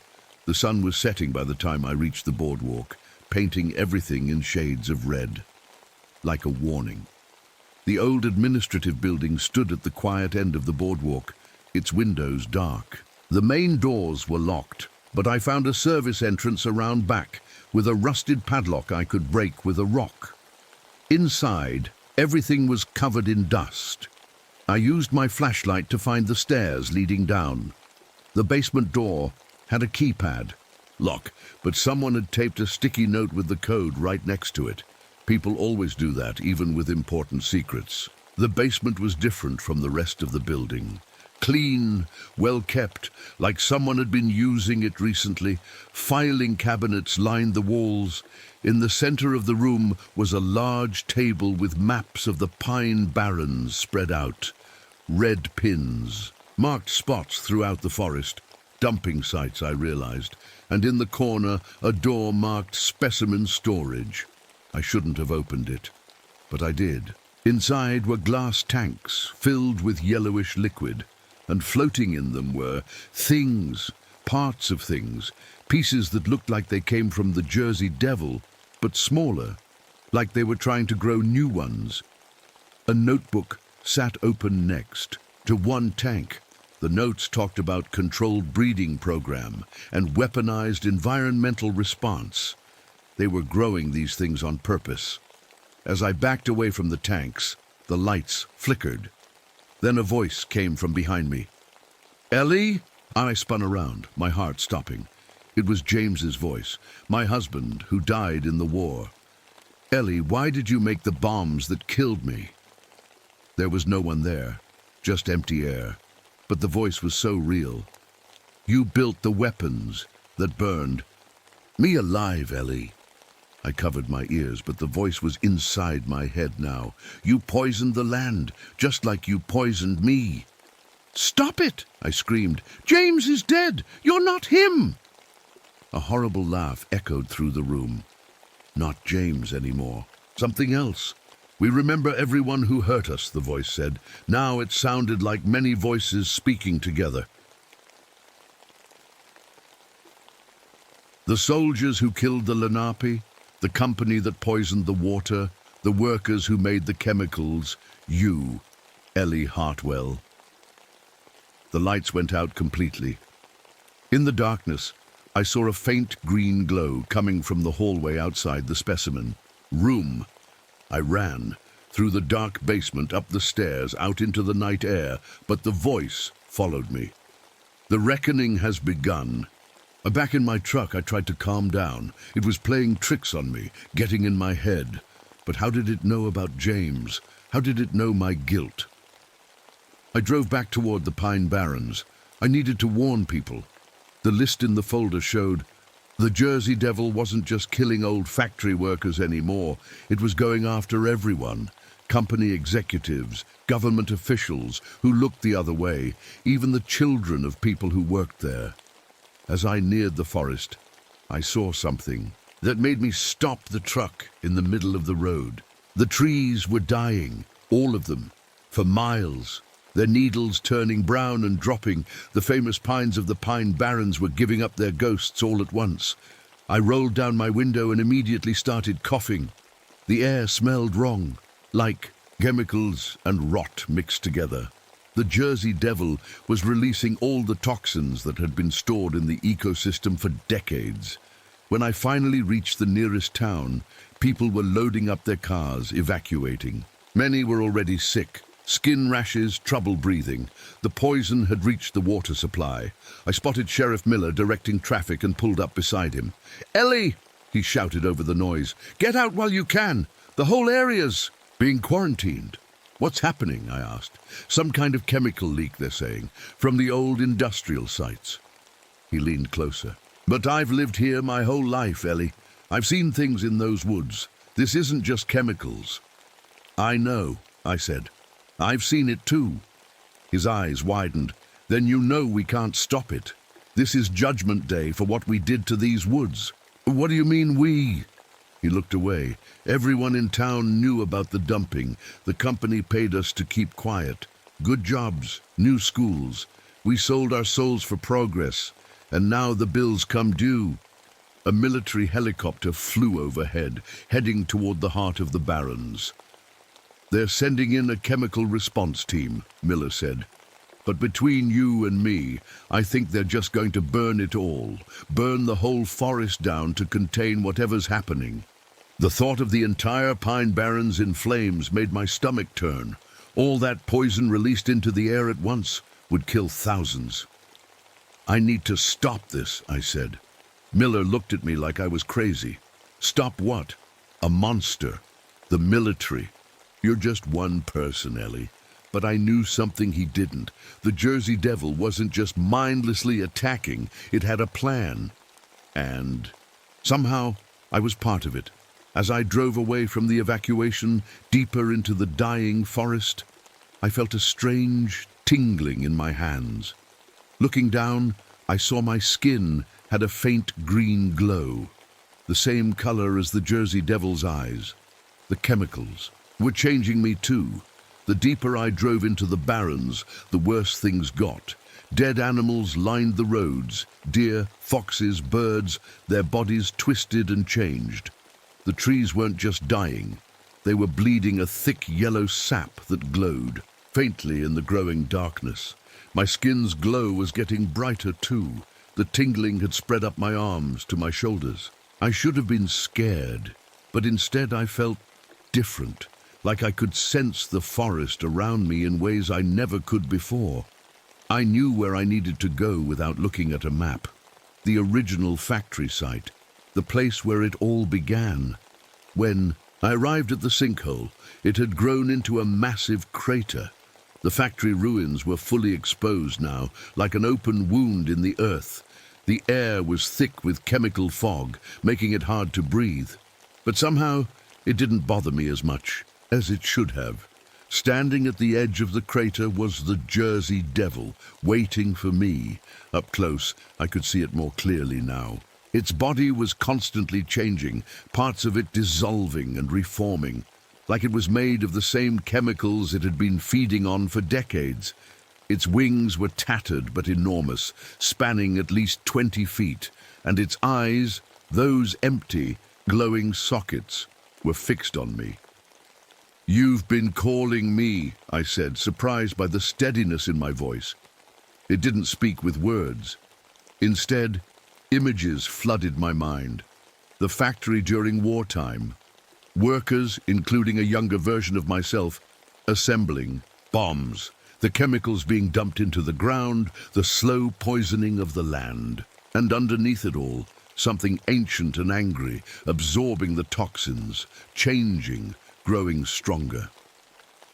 "You want revenge," I said, "for what we did to your home." More images. The Jersey Devil wasn't just a creature. It had once been human. A Lenape shaman who had used his own body to absorb the curse of the land, transforming himself into a guardian. For centuries he had protected the barrens, until our chemicals changed him into something else. Something that couldn't just protect anymore. It needed to punish. "What do you want from me?" I asked. The creature extended one long, clawed hand toward me. In my mind, I saw a vision of the two of us together, spreading the chemicals across the country, making all of America feel the pain the barons had endured. A toxic apocalypse. "No," I said, stepping back. "I won't help you kill innocent people." The Jersey Devil screeched, its body convulsing with rage. The ground shook. From the crater, a cloud of yellow gas began to rise. The creature was releasing everything at once, all the stored poison from decades of dumping. If that cloud reached populated areas, thousands would die. Behind me, I heard the sound of helicopters approaching. The military. They would try to bomb the site, burn it all away, but that would only spread the chemicals faster. I looked down at my glowing skin. The changes in me had happened because I'd worked with these chemicals before. I had built up a resistance. Maybe that meant something. An idea formed in my mind, a terrible one. "There's another way," I said to the creature. I walked to my truck and grabbed the folder of names. Then I approached the Jersey Devil slowly. "You want justice for what was done to you, to this land." I held up the folder. "These are the people responsible. The ones who made the decisions, not innocent people who never even knew this place existed." I opened the folder and showed it the list of executives, the ones who had kept the dumping going long after the war, the ones who had turned the Jersey Devil into a weapon. "They're meeting right now," I said. "In Atlantic City, emergency session because of what's happening here." All of them in one room. The creature's form rippled, interested. "I'll take you to them," I said. "But in return, you stop this." I pointed to the rising cloud of toxins. "No mass poisoning, no nationwide revenge, just the ones who actually did this to you." For a long moment, the Jersey Devil didn't move. Then slowly, the toxic cloud began to sink back into the crater. It stepped toward me, its massive form looming over mine. I felt its claw touch my forehead. More images flooded my mind. It was showing me the original munitions plant, not this testing site, but the main facility where the weapons were made, where even more chemicals were stored, and buried deep beneath it, something the company had left behind. A failsafe, a way to destroy the Jersey Devil if it ever turned against them. "You're showing me how to kill you," I whispered. "Why?" The creature's answer came as a feeling rather than words or images. Weariness. It had been fighting for so long, protecting, then punishing. It was tired, but it couldn't stop until justice was done. In that moment, I understood what I had to do. "I'll take you to them first," I said. "Then we end this, all of it." I got in my truck, and the Jersey Devil took to the sky above me. As I drove toward Atlantic City, the helicopters changed course. Following the flying creature, they wouldn't shoot while it was over populated areas. They'd wait until it stopped somewhere, which was exactly what I was counting on. The chemical company's board of directors was meeting in a penthouse conference room at the Grand Atlantic Hotel. By the time I arrived, the Jersey Devil was already there. I could hear the screams from the street below. I should have felt something. Horror, satisfaction, guilt. But all I felt was a cold certainty that this was just the beginning of the end. When the screaming stopped, I drove to the old munitions plant where I had worked during the war. The place where I had helped build the weapons that killed my husband and countless others. The place where this whole nightmare had started. The Jersey Devil met me there, its form somehow calmer now. The first part of our bargain was complete. Together, we entered the abandoned factory. Following the creature's memories, I found a hidden elevator shaft. At the bottom was a bunker filled with chemical containers, the company's deadliest creations, stored away after the war. Forgotten, but not gone. They created you, I said to the Jersey Devil, and they created the way to unmake you. Fitting, isn't it? I began opening valves, mixing chemicals that should never be combined. The creature watched me, unmoving. You knew all along this was the only way, I said. That's why you kept me alive, why you marked me. You needed someone who understood what all this was, someone who could end it. The chemicals began to react, giving off heat and light. Soon they would explode, creating a chain reaction that would destroy the Jersey Devil, this facility, and me along with it. But the explosion would be contained, the poison consumed in the blast, rather than spread. I'm sorry for what we did to your land, I said, to your people. The Jersey Devil reached out one last time and touched my forehead. In my mind, I saw the Pine Barrens as they once were, pristine, beautiful, and I saw them as they might be again someday after the poison was gone, after we were both gone. As the chemicals reached critical mass, I thought of James, and I hoped that whatever waited on the other side, it would understand that in the end, I tried to make things right. The explosion lit up the night sky for miles. People said later they felt the ground shake as far away as Philadelphia. The old munitions plant was gone, nothing left but a smoking crater where it once stood. I should have died in that blast. Sometimes I think maybe I did. They found me half a mile away, unconscious but alive. My skin still had that faint green glow, though it faded over the next few days. The doctors couldn't explain how I survived, or why my blood tests showed traces of chemicals that should have killed me instantly. I couldn't explain it either. All I remembered was a moment of blinding light, the feeling of wings wrapping around me, and then darkness. The Jersey Devil was gone. Whether it was destroyed in the explosion or simply released from its long duty, no one could say for sure. But the sightings stopped. The deaths stopped. The Pine Barrens began to heal. Not all at once, of course. Parts of the forest were declared a permanent hazardous zone, too toxic for anyone to enter safely.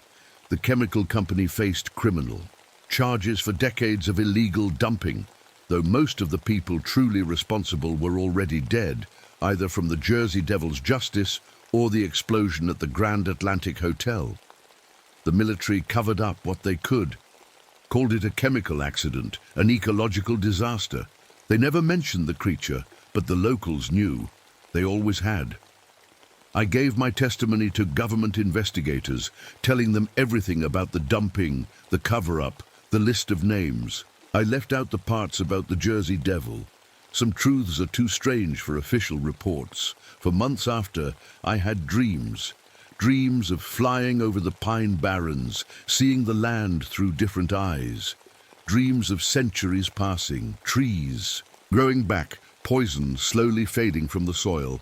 Dreams of watching over the forest, guarding it in a new way. I left the ranger service. Couldn't stay in those woods anymore. Too many memories, too many ghosts. Instead, I took what I knew to other places, other forests threatened by the same kind of greed and carelessness that had poisoned the barrens. My story spread, though most thought it was just that, a story. But it changed things. New laws were passed about chemical disposal. Old dumping grounds were found and cleaned up. People started paying attention to what was happening in the quiet places, the forgotten places. They called me an environmental hero, a whistleblower. They didn't know the full truth, that my hands weren't clean, that I had helped create the weapons whose poison had started it all, that in the end I had made a deal with something that wasn't human. 5 years later, I went back to the Pine Barrens, just once, to see what had become of it. Parts of the forest were still dead, still poisoned. But at the edges of those zones, new growth was pushing through. Young pines, straight and true, not twisted like before. Birds had returned, even deer, though they looked normal now, no extra teeth, no strange mutations. I walked to the edge of the quarantine zone, to the crater that had once been the hidden factory site. It was filled with murky water now, but nothing glowed or bubbled. The land was recovering, slowly but surely. As the sun began to set, I thought I saw something move at the far side of the crater, a tall, dark shape watching me from between the trees. For a moment my skin tingled, that old green glow returning briefly before fading away. "Are you still here?" I whispered. "Or are you part of me now?"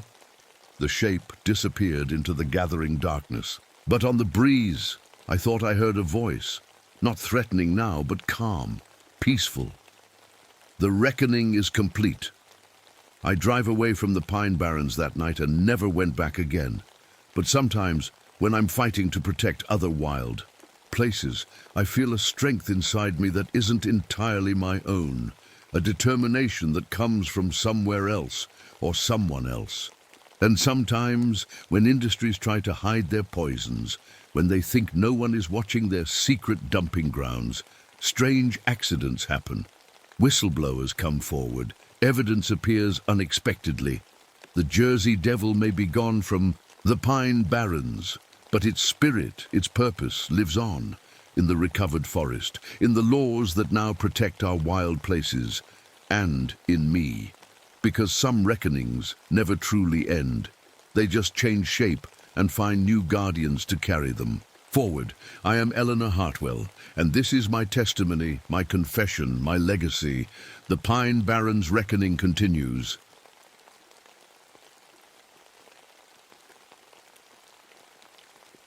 My name is Catherine Thornfield, but everyone calls me Cat.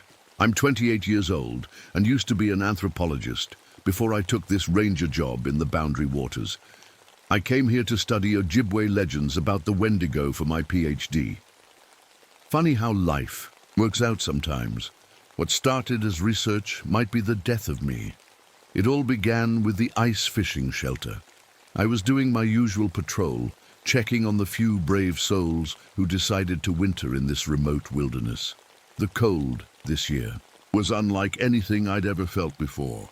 The weather station recorded 60 degrees last night, and the lakes had ice nearly 8 feet thick. Even the old-timers said they'd never seen a winter this harsh. When I approached the small shelter, something felt wrong. No smoke from the portable heater. No fishing lines visible through the ice holes, just silence. I knocked. No answer. I called out. Nothing. When I finally opened the door, I couldn't process what I was seeing. The Johnson family, Dad, Mom, and their teenage son, all frozen, solid. But their faces, God, their faces. They were carved into expressions I still see when I close my eyes. Pure, desperate hunger. Mouths open so wide their jaws had dislocated, eyes bulging, hands clawed, and the marks on their bodies. They'd tried to eat themselves. Chunks of flesh torn from arms, legs, even faces, but they weren't the ones who finished the job. Something else had been feeding on them. Something that left teeth marks no animal in these woods could make. I radioed it in, hands shaking so badly I could barely hold the mic. The station chief thought I was in shock, seeing things. Maybe I was, but I know what hunger looks like. I've studied starvation cases in indigenous populations. This was different. This was infinite. Back at the ranger station, I dug through my research notes. The Ojibwe have stories about the Wendigo, a spirit of winter and famine that possesses humans, giving them an insatiable hunger for human flesh. The more it eats, the hungrier it gets. I'd always treated these as metaphors, cultural explanations for the taboo of cannibalism during harsh winters. Elder Mary Kingbird from the local reservation had warned me when I first arrived. "Don't study what you don't understand," she'd said. "The hunger moon comes this winter. When it hangs full in the sky, the Wendigo walks freely." I ignored her. Science over superstition, right? The next morning, the storm hit. Not just any winter storm, a whiteout that seemed to swallow the world. The power lines went down first, then the phone lines. My radio picked up nothing but static, except for one transmission that still makes my skin crawl. The sound of children crying, begging for food. There are no children within 50 miles of my station. When the supply plane didn't arrive on schedule, I feared the worst. I snowshoed out to the small airstrip, following what should have been the flight path. I found the wreckage 3 miles off course. The pilot, Jim, a man I'd shared coffee with just last week, was still strapped in his seat. What remained of him, anyway? Something had gnawed on his body while he was still alive. The blood patterns showed it, and the look on his frozen face told me he'd been conscious through all of it.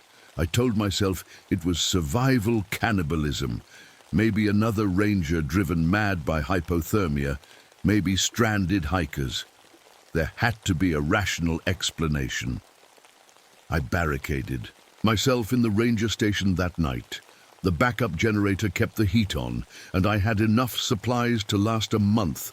I could wait this out. Whatever was happening, Wendigo or madman, I just needed to survive until help came. But as I stared out the window into the endless white, I saw it for the first time. Standing at the edge of the tree line, at least 15 feet tall, a skeletal figure with skin stretched tight over bone, yellow fangs in a skull-like face. And eye sockets, empty, yet somehow watching me. When it smiled, I knew the Wendigo wasn't just a legend, and it was hungry. I didn't sleep that night. How could I? Every creak of the ranger station's old wooden walls made me jump. Every howl of wind sounded like a voice calling my name. Morning came, but the sky stayed dark. The storm hadn't let up. I made coffee with shaking hands and tried to think clearly. What I'd seen couldn't be real.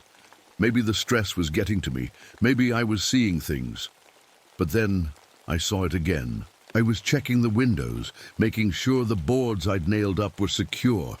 Through a small gap, I spotted movement in the trees. That same tall, skinny shape. But this time I could see it better. It looked almost human, but wrong in every way. Its body was so thin that I could count every rib. Its arms and legs stretched, too long, with fingers ending in black frostbitten claws. Its skin had the pale blue-white color of frozen flesh, and in some places it had turned black from the cold. But the Wendigo didn't seem bothered by the cold. In fact, it seemed to thrive in it. As I watched, it moved between the trees faster than anything should be able to move in snow that deep. 1 second it was near a pine at the edge of the clearing. The next, it was 50 yards away by the frozen lake. No footprints, no sound. I ducked down when it turned its face toward my window. Those empty eye sockets somehow saw me anyway. It opened its mouth, too wide, impossibly wide, and a cloud of freezing air poured out. The temperature in the ranger station dropped 20 degrees in seconds. The coffee in my mug froze solid. That's when I first heard the voices. "Feed us, cat, we're so hungry." It wasn't coming from outside. It was coming from inside my own head. "Just a little bite, just a finger. You have 10. You only need 9. I recognized the voice. It was Jim, the pilot. But Jim was dead. The hunger hurts, cat. It burns inside. Make it stop. More voices joined in. People I knew were dead. People from the history books I'd studied. Fur traders who disappeared. In these woods centuries ago, the Wendigo wasn't just a monster. It remembered every person it had ever eaten. It kept their voices, their memories, their pain, and now it was using them against me. I covered my ears, but it didn't help. The voices were inside my head, begging, pleading, describing how good my own flesh would taste. Outside, the Wendigo pressed its face against the window. Its breath froze the glass, creating patterns like hungry mouths. The cold it brought was unlike natural cold. It went straight through my layers of clothes, through skin and muscle, chilling my bones. I ran to the radio again, desperately trying different channels. Nothing but static and those horrible crying sounds. I turned to my research notes, flipping through pages of Wendigo lore I'd collected. The Ojibwe stories said the Wendigo gets stronger with each meal. It grows larger. Its hunger grows too. The more it eats, the more it needs to eat. This wasn't just a predator. It was starvation itself, hunger given form. I watched in horror as frost spread across the walls of the station, not from outside in, but from inside out, as if the cold was coming from me. I realized then that I hadn't felt hungry all day despite not eating. Instead, I felt a strange emptiness, not in my stomach but deeper in my soul. The Wendigo hadn't just found me, it had chosen me. That night, the temperature dropped again. The generator struggled and finally died. In the sudden darkness, I heard scratching at the walls, the roof, the door. Not just from one direction, but from everywhere at once. And I realized the awful truth. The Wendigo wasn't just hunting me. It was changing me. By morning, I was starving. Not normal hungry, but a deep, painful emptiness that made my hands shake. I stumbled to my food supplies, tore open a can of beef stew, and ate it cold. It didn't help. 3 more cans followed, still hungry. The voices kept whispering, "Feed. The hunger, cat. End the pain." I tried to ignore them as I checked my supplies. That's when I noticed something wrong with the food. Really wrong. The beef stew didn't look like beef anymore. The texture was different, the smell too. I ran to the bathroom and threw up everything I'd eaten. In the toilet bowl, mixed with the stew, were small pieces of what looked like fingers. Human fingers. Had they been there all along? Had I been eating human meat for days without noticing? I checked more cans. They all had it. Bits of meat that weren't animal meat. My food supplies had been tampered with. But how? When? I'd been alone here the whole time. Unless I wasn't always aware of what I was doing. That's when I noticed my hands. My fingernails had grown longer overnight. Not a lot, but enough to notice. And they seemed harder, sharper at the tips. In the bathroom mirror, my face looked thinner. My cheeks were hollow. My eyes seemed deeper in their sockets, but they reflected light, like an animal's eyes in the dark. I should have been freezing with the heat off, but I wasn't. The thermometer on the wall read 10 degrees Celsius inside the station, but I felt fine in just my thermal shirt. Better than fine. The cold felt good. I checked my notes again, but something was wrong. Pages I didn't remember writing were there. Symbols and words in Ojibwe that I somehow understood, even though I'd only learned a few basic phrases. One page described a ritual, a summoning. With a sick feeling, I realized I'd been tracing these symbols in the snow during my patrols. Drawing them absently while taking notes. Speaking the words under my breath while I worked. I hadn't been researching the Wendigo. I had been calling it. The radio crackled to life, making me jump. A real transmission, not the crying children. Ranger, Station 16, this is search and rescue. Doom. You copy? We've received your distress signal. ETA, 2 hours, over. I never sent a distress signal. I tried to warn them. Don't come. It's not safe. There's something here. But my mouth formed different words. Thank God you're coming. I'm hurt. I need help. Please hurry. It wasn't my voice anymore. It was something using my voice. 2 hours later, I watched from the window as a team of 6 rescuers arrived on snowmobiles. Good people coming to help. People I knew. I tried to scream, to wave them away. My body wouldn't obey me. They never made it to the door. The snow around them erupted. Not one Wendigo now. 3, 4, 5 of them. Tall, skeletal figures moving, faster than the eye could track. The screams lasted only minutes. I watched, trapped in my own body as the Wendigos fed. With each bite they grew larger, their limbs stretched longer, their hunger intensified. When it was over, the largest one, the first one I'd seen, turned to look at me through the window. It smiled with bloody teeth and spoke with the fresh voice of the rescue team leader. "Thank you for calling us, Cat. We're still hungry." That night, I lost time. Hours that I can't remember. I woke up outside, knee-deep in snow, with blood on my hands and around my mouth. Not my blood. I stumbled back to the station in a daze. The radio was reporting similar attacks across northern Minnesota, places miles away. The Wendigos' influence was spreading. That's when I realized I wasn't just a victim. I was becoming a Wendigo myself. My teeth were sharper when I ran my tongue over them. My vision was crystal clear in the darkness. I could smell a rabbit hiding under the snow 100 yards away, and the hunger was becoming everything. I tied myself to a chair the next morning, used rope, duct tape, anything I could find. I couldn't trust myself anymore. My hands didn't look like my hands. My fingers had grown longer, the nails hardening into something like claws.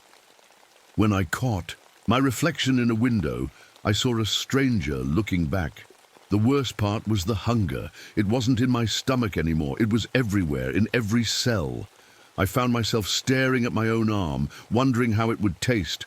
I had to bite my lip until it bled to stop those thoughts. But the taste of my own blood made it worse. It was like a tiny drop of water when you're dying of thirst. Not enough, never enough. The voices in my head had grown louder, not just Jim and the rescue team now, but dozens of voices, hundreds, all hungry, all begging me to feed them. I must have passed out, because when I opened my eyes again, the ropes around me were torn, snapped like thread, and there was fresh blood under my fingernails. That's when I heard it, a weak moan from outside. I followed the sound like I was in a trance. Behind the woodshed, I found a man, one of the rescue team members. He was still alive, but changed. Parts of his body were missing, chunks of muscle from his legs, strips of flesh from his torso. But the wounds weren't bleeding. They were somehow preserved in the cold. "They keep us alive," he whispered when he saw me. His eyes were glassy with pain. "They feed on us little by little. The pain, the hunger, it lasts forever." I wanted to help him. I really did. But when I got close, I smelled his blood, and something else took over, something hungry. I don't remember what happened next, just flashes, the taste, the satisfaction that faded too quickly. When I came back to myself, I was alone again. My stomach was full, but the hunger remained. I ran, not away from the station. My body wouldn't let me leave, but to the small shed where I kept my research. I needed to understand what was happening to me, what I had become.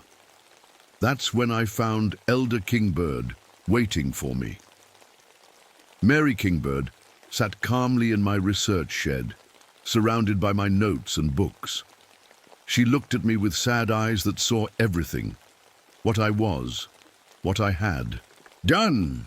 I warned you about the Hunger Moon," she said simply. "Help me," I begged. My voice didn't sound human anymore. It rasped and clicked like breaking ice. "You've brought them back," she said. "Not just one Wendigo. You've called the whole pack." She explained what I had done. My research, my innocent questions, my digging into old stories. It had all been part of a pattern, a summoning ritual I didn't know I was performing. "They're not just monsters," she told me. "They're older than monsters. They're hunger itself. Starvation given form, and they've been waiting a long time to return." As she spoke, I noticed other Wendigos gathering outside, not just the 5 I'd seen before, dozens now, tall, skeletal figures standing motionless in the snow, watching, waiting. "They're spreading," I said, fighting to form human words. "The radio. Reports from all over." Kingbird nodded. "This is just the beginning. They'll spread south. Towns, cities, millions of people." "How do we stop them?" I asked. Her eyes met mine. "The Wendigo can only be stopped by someone it has marked, someone who carries its hunger but hasn't fully turned." She paused. "Someone like you, Catherine." I looked down at my changing body. My skin was stretched tight over visible bones. My joints popped as my limbs slowly lengthened. I was becoming one of them, but I still had my mind, for now. "There's a way," Kingbird said. She opened her coat to show me what she had brought. Explosives, enough to level the entire ranger station. "I've been preparing for this my whole life," she said. "The stories said the Hunger Moon would return, that someone would call the Wendigo back." I understood then. I wasn't just a victim or a monster. I was the only one who could end this. Night fell again, and with it came the Hunger Moon, full and pale in the black sky. I could feel its pull on me like the tides. The Wendigos felt it too. They moved closer to the station, circling, waiting. My body had changed so much now. My arms and legs had stretched, joints popping and cracking as bones grew longer. My skin was tight and pale. When I looked in a mirror, my eyes had sunk deep into my skull, and my teeth had grown sharp as needles. But inside, I was still me. Still fighting. Still Cat Thornfield. Elder Kingbird helped me set up the explosives around the ranger station. Her hands were steady, her face calm. She'd known this day would come her whole life. "They'll sense what we're doing," she warned. "They're connected to you now. They'll try to stop us." As if hearing her, the Wendigos began to howl, a sound like wind through empty skulls. The voices in my head screamed louder, begging me to stop, to join them, to feed the hunger. "I can hear them," I said. My voice was barely human now. "All of them, everyone they've eaten. They're still aware, still suffering." Kingbird nodded grimly. "That's the worst part of the Wendigo curse. The victims are never truly gone. Their consciousness remains, trapped in eternal hunger. I could feel them now, hundreds of souls, stretching back centuries. Fur traders, hunters, families, all consumed, all unconscious, all hungry, and they were part of me now too. "There's something you should know," Kingbird said as we finished wiring the last of the explosives. "The plan, it won't work unless the Wendigos are inside the station. All of them." "How do we get them all inside?" I asked. Her eyes met mine. "Bait." I understood then. I would be the bait. As the moon reached its highest point, I stood alone in the center of the ranger station. Kingbird was hidden nearby, ready with the detonator. I took a deep breath and did the one thing I'd been fighting against. I let the hunger take over. It rushed through me like fire, burning away what was left of my humanity. My body finished its transformation in seconds, bones cracking, skin stretching, mind filling with ravenous need. And then I called to them, not with my voice, but with my hunger, a beacon in the night. "Come, feed, join." They came. One by one, the Wendigos entered the station. 5, 10, 20 of them. Skeletal giants with empty eyes and gaping mouths. The temperature dropped until breath turned to ice crystals in the air. The largest one, the first one I had seen, stepped forward. It recognized me as kin now, as pack. "Join us," it said, using Jim's voice. "Hunt with us." For one terrible moment I wanted to. The hunger pulled at me, promising relief if only I would give in completely. Instead, I looked past the Wendigo to where Kingbird waited by the door, detonator in hand. Our eyes met. She nodded. "I'm sorry," I said to the Wendigos, to their victims, to myself. "The hunger ends now." I lunged at the lead Wendigo, using my new form's strength and speed. We crashed through the center of the room, knocking over the station's old propane heaters. Gas began to fill the air. The other Wendigos shrieked and attacked, claws slashing. Pain ripped through me as they tore at my flesh, but I held on, kept fighting, kept them inside the building. Through the window, I saw Kingbird's face. Tears streamed down her weathered cheeks as she pressed the detonator. Time seemed to slow. In that last moment, I felt a strange peace. The hunger faded, the voices quieted. The world turned to fire and light. The explosion shook the forest. Flames engulfed the station and everything in it. The Wendigos screamed, not in pain, but in rage. Their bodies burned, blackened, but didn't die easily. I burned with them. My transformed body resisted longer than a human's would have, giving me one last moment of consciousness. As the fire consumed us, I saw the Wendigo's true nature. Not just monsters, but embodiments of hunger itself, ancient, patient. And as they burned, the cold they had brought began to retreat. My last thought was a hope that it would be enough, that the hunger would end with us. Then darkness took me, and the pain finally stopped. The explosion lit up the night sky for miles. They say you could see it from towns 50 miles away. A sudden flash that turned night to day. For just a moment, Elder Mary Kingbird was thrown back by the blast, landing in a snowdrift that saved her life. When she came to, the ranger station was nothing but burning rubble. The Wendigos were gone. The unnatural cold that had gripped the region began to lift. But not everything ended that night. As Kingbird limped away from the destruction, she felt something new inside her. A hollowness, a hunger. She had been too close to the Wendigos for too long. Part of their essence had touched her. She managed to reach the nearest town 3 days later. By then, the official story was already being spread. A gas leak had caused an explosion at a remote ranger station. The multiple deaths were called a tragic accident. The strange attacks across northern Minnesota were blamed on extreme weather, and isolated cases of hypothermia-induced madness. No one mentioned the Wendigo. Kingbird knew better. She felt the hunger growing inside her day by day. She fought it, using ancient methods passed down through generations, methods that Catherine Thornfield might have learned if she'd asked different questions during her research. Meanwhile, at the University of Minnesota, a colleague of Kat's received a package. Inside were her research notes, somehow salvaged from the fire. The Ojibwe writings caught his attention. Unlike Kat, he didn't understand what they meant, but he was curious. He began translating them, asking questions, looking for patterns. The same questions, the same patterns. One night, as winter approached again, he dreamed of endless snow, of hunger that could never be filled, of a tall, skeletal figure watching him from the tree line. He woke with a craving he couldn't name. And when he looked in the mirror, his eyes seemed deeper, darker than before. In the Boundary Waters, they say the area around the old Ranger Station 16 never quite thawed that spring. The lakes there stay frozen longer than they should. The air stays colder. Locals won't go near it. They say if you listen carefully on quiet nights, you can hear voices on the wind, crying, hungry, waiting. As for me, Catherine Thornfield, the official report says I died in the explosion. That's not quite true. When you become part of the Wendigo, you don't really die.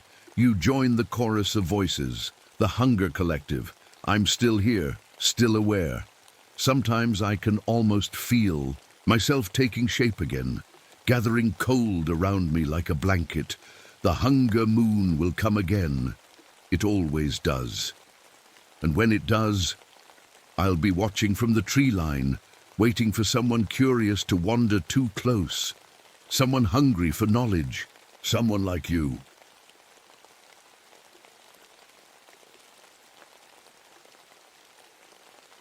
My name is Marcus Aldridge. I've been a park ranger for nearly 15 years now, but I've only been at Devil's Peak for 3 days. The higher-ups called it a rest assignment. Their nice way of saying I needed time away from people after what happened at my last post. They thought the quiet would do me good. They were wrong. I should have known something was off the moment I drove up to the ranger station. The mist never lifts here, not completely. It hangs between the massive Douglas firs like torn cotton, turning familiar shapes into something wrong. Even in full daylight, shadows seem darker than they should be. The station itself is nothing special, just a 2-room cabin with a small lookout tower, radio equipment, and enough supplies to last a month. My nearest neighbor is 12 miles of rough forest trail away. That's fine by me. After Nam, after watching my unit die while I survived, solitude feels like what I deserve. The first night I dreamed of them again, Rodriguez, Thompson, Miller, all calling for help as I ran. Their voices followed me through the darkness, just like they have for the past 5 years. I woke up sweating despite the cold mountain air. The locals don't come up here much. When I stopped for supplies in the small town at the base of the mountain, the store clerk wouldn't meet my eyes when I mentioned my new post. "Devil's Peak's got a history," was all he'd say. I learned more when I checked the station logs. In 1890, a logging camp with 47 men vanished overnight. Their equipment was left behind, meals still warm on plates. The only traces were their boots, arranged in strange patterns on the ground. The investigation found nothing. The company abandoned the site. That should have been my first warning. On my second day, I started normal patrols. The forest here feels ancient in a way that's hard to explain. Some of the trees grow twisted, spiraling like massive corkscrews reaching for the sky. Others seem to bend downward, their branches growing into the earth instead of away from it.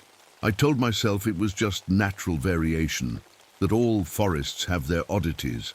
I almost believed it until I found the campsite yesterday morning. The small clearing had a tent, sleeping bags, a still warm cook stove, breakfast half eaten, hiking backpacks neatly arranged. A family of 4, according to the registration they'd filed, but the people were gone.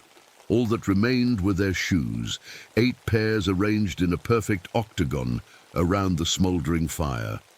4 large pairs, 4 small, no footprints leading. Away, no signs of struggle, no blood, just shoes carefully placed as if their owners had simply floated away. That's when I knew. Something was very wrong at Devil's Peak, and I think it's been waiting for me. I called for backup after finding the abandoned campsite, but the radio only gave me static and strange whispers I couldn't quite make out. It sounded almost like words in a language I'd never heard before, soft and clicking like bones tapping together. The weather equipment was acting strange too. The thermometer would drop 20 degrees in seconds, then shoot back up. The wind gauge spun wildly even when the air was still. None of it made sense. With no way to call for help, I had to investigate on my own. I took photos of the shoes, made notes, and searched the area. Nothing. It was as if the family had simply vanished into thin air. As I headed back to the station, I met an old man on the trail. He introduced himself as Joseph Rainsong, an elder from the local Kino tribe.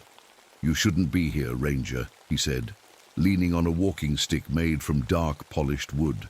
"Not now, they're waking up." "Who's waking up?" I asked. His weathered face grew serious. "The bone weavers. When people dig too deep or make too much noise, they wake. The logging company woke them years ago. Now someone's done it again." I've heard my share of local legends during my time as a ranger. Usually they're just stories to keep kids from wandering too far into the woods. But something in Rainsong's eyes made me listen. "The bone weavers have been here since before my people," he continued. "They don't see life and death the way we do. To them, bones are just building materials. They take what they need to make their art." "Are you saying something took that family?" I asked, trying to keep my voice steady. "Not took, changed." Rainsong looked up at the misty trees. "They're still here, just different now." I thanked him for the warning, but didn't know what to make of it. As a ranger, I deal in facts, bear attacks, lost hikers, forest fires, not monsters from tribal legends. That night, I tried the backup radio and got nothing but static and what sounded like children singing lullabies. The sound made my skin crawl. I turned it off and checked the weather instruments again. The barometer was reading pressures impossible. At this elevation, on the 3rd day, I hiked back to the missing family's campsite. The shoes were gone. In their place was a small sculpture made of what looked like bleached white twigs arranged in a spiral. When I looked closer, I realized with horror that they weren't twigs at all. They were tiny finger bones. I dropped the sculpture and backed. Away! As it hit the ground, it made a sound like quiet laughter. That's when I saw it, just a glimpse through the mist. A tall, impossibly thin figure standing between 2 distant trees. It must have been at least 12 feet tall, with arms that hung down past where its knees should be. Its fingers were long and white, moving like they had too many joints. It was watching me. I blinked, and it was gone. But I knew what I'd seen. I'm not alone on Devil's Peak, and whatever's here with me isn't human. After seeing that thing in the woods, I ran back to the station and locked the door behind me. My hands shook as I tried the radio again. Nothing but that same weird static and distant singing. I needed to get help or get out. I decided to hike down to town the next morning. It would take most of the day, but at least I could report what was happening and bring back real help. That night, I barely slept. The wind outside sounded like whispers, and twice I thought I heard footsteps on the roof. When morning came, I packed a day bag with water, food, my compass, and my service. Pistol. I'm not usually one to scare easy. Nam cured me of that. But something about this place felt wrong, in a way that went beyond normal danger. The trail down the mountain should have been simple. I'd studied the maps, knew the route. But after 3 hours of hiking, I realized I was walking in circles. The same twisted tree kept appearing on my left. My compass needle spun wildly, never settling on north. The mist grew thicker, and the forest seemed to shift around me. Paths that should have led downhill somehow brought me back to higher ground. It was as if the mountain itself didn't want me to leave. By mid-afternoon, I gave up and tried to find my way back to the station. That's when I noticed the bone chimes. They hung from tree branches along the trail, small, delicate structures made of what looked like finger and toe bones, strung together with some kind of sinew. When the wind blew through them, they made sounds that almost formed words. And the words sounded familiar. Aldridge, should have been you, left us there. The voices of my squad from Vietnam. Men who died while I lived. How could anything on this mountain know about that? I tore down one of the chimes, and the bone pieces felt warm in my hand, like they'd been inside a living body just moments before. I dropped them and kept walking. When I finally found the station again, the sun was setting, and something was waiting for me. On the porch stood a sculpture about 3 feet tall. It was made entirely of bones, not just human, but animal too, all woven together in an impossible pattern. It took me a moment to realize what I was looking at. It was me. A perfect bone model of my body, but with 4 arms instead of 2. The extra limbs were reaching out, like they were trying to carry something or someone. Next to it was a note scratched into a piece of bark. You can save them all now. I threw the sculpture into the woods and went inside, loading my shotgun and pistol. No more hiking out, no more trying to make sense of this. I was trapped, and something was playing with me. That night, the radio came to life on its own. Through the static, I heard Rodriguez's voice, my point man who died when he stepped on a mine in '68. Why'd you leave us, Sarge? We're still waiting for you to come back. I smashed the radio with the butt of my shotgun, but the voice continued from the broken speaker. They can fix us. They can fix you too. I spent the night with my back to the wall, shotgun across my lap. Every creak and groan of the old station sounded like something trying to get in. When dawn finally broke, I was still awake, eyes burning from lack of sleep. I had to find answers. If I couldn't leave, I needed to understand what I was up against. The family that disappeared, if what Rainsong said was true, they might still be alive somewhere. I had to try to help them. I followed the creek that ran near the station, figuring water always leads somewhere. About 2 miles upstream, the creek bed narrowed and disappeared into a small cave opening. Something about the entrance didn't look natural. The rocks were too smooth, arranged too perfectly. I turned on my flashlight and went in. The tunnel sloped, down gently, widening as it went.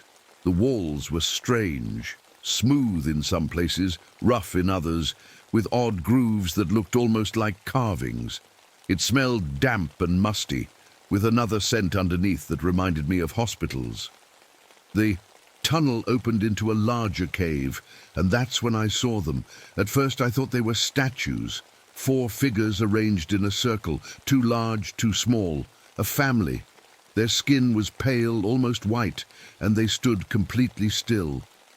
But they weren't statues. As my light hit them, their eyes moved to look at me. All of them were alive, but changed in ways that turned my stomach. Their bones had been rearranged, limbs bent at impossible angles, extra joints added to fingers and arms. One of the children had an extra arm growing from its chest. The father's ribcage was opened and reshaped into something like wings. And they were conscious, aware. Their eyes pleaded with me.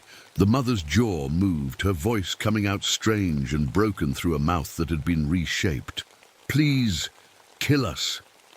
I stumbled backward, nearly dropping my flashlight.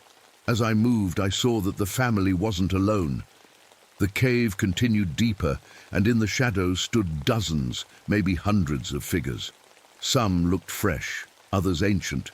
Their skin dried and paper-thin over their reshaped bones, all of them watching me with conscious, suffering eyes. I ran. I didn't stop until I reached the cave entrance, gasping for air, my mind struggling to make sense of what I'd seen. That's when I noticed Rainsong standing among the trees, watching me. "You found their collection," he said. It wasn't a question. "What are those things?" I demanded, pointing my shotgun at him. My hands were shaking. "What happened to those people?" "The Bone Weavers see potential in human skeletons that we don't," he answered calmly, as if my gun wasn't aimed at his chest. "They reshape the living to create something they consider more perfect. They don't understand that their art causes pain." "They're still alive in there," I said. "All of them." Rainsong nodded. "The Weavers preserve life. Death holds no interest for them. It's the living bone they crave, the way it grows and adapts." "We have to help them," I insisted. "We have to get them out." "You can't. Once they've been changed, they can't go back. Even if you could free them, what then? They can't live as they are." I lowered my gun, feeling sick. "Why are you here, Rainsong?" His face grew grim. "They're building something under the mountain, something big. They only take people in special numbers, 3, 7, 12, 21, sacred numbers. They're following a pattern that's been growing for centuries." "What are they building?" "A city," he whispered. "A city of bones with something ancient at its heart." As we walked back toward the station, I noticed more bone, sculptures appearing among the trees. They were watching us, listening, and they were getting closer. Rainsong stayed at the station that night. I didn't trust him completely, but I didn't want to be alone either. We barricaded the doors and windows, though part of me knew it wouldn't matter. If the Bone Weavers wanted in, they'd find a way. "Why me?" I asked as we sat in the dim light of my kerosene lamp. "Why am I seeing all this?" Rainsong studied me with his dark eyes. "You already carry death with you, Ranger. The men you couldn't save, the guilt that eats at you. The Weavers sense that. They're drawn to it." Before I could respond, we heard the sound of an engine outside. Headlights swept across the windows as a vehicle pulled up. "Who else knows you're here?" Rainsong asked, suddenly tense. I grabbed my shotgun and approached the window carefully. Outside was a Forest Service truck, and stepping out was a young man in a ranger uniform, Tim Morrison, according to the rotation schedule. My backup, a week early. I opened the door and called out to him. "Morrison, get inside, quick!" The young ranger looked confused but hurried up the steps. He was maybe 25, with a friendly face and an eager smile that faded when he saw my shotgun and the barricaded windows. "Ranger Aldridge? What's going on?" he asked, looking from me to Rainsong.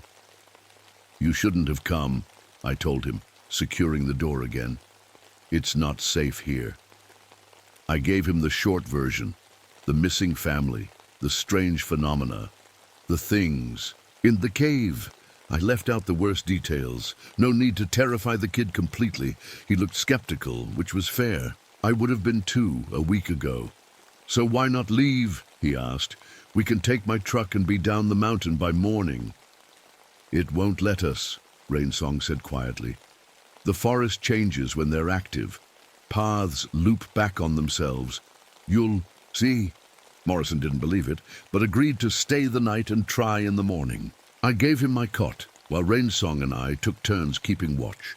Sometime past midnight during Rainsong's shift, I fell into an exhausted sleep. I woke to screaming. Morrison was gone. The door stood open, swinging in the pre-dawn breeze. Rainsong sat calmly at the table, drinking coffee as if nothing was wrong. "Where is he?" I demanded, grabbing my gun. "They took him," Rainsong said simply. "Young bones, strong growth potential." I ran outside, following the screams into the mist-covered forest.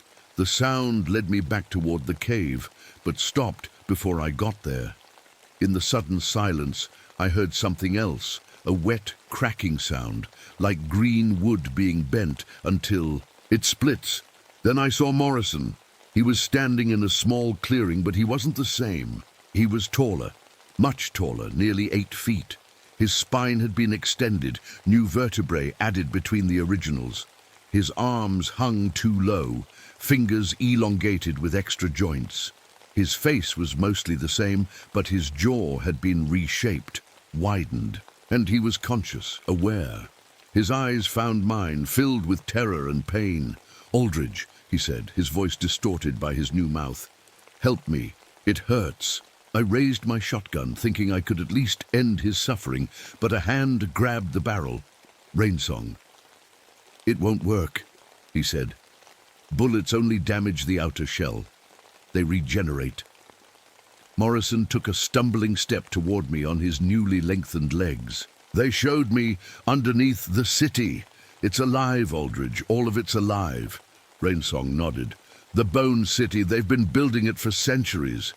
"Why are you so calm about this?" I demanded, turning on the old man.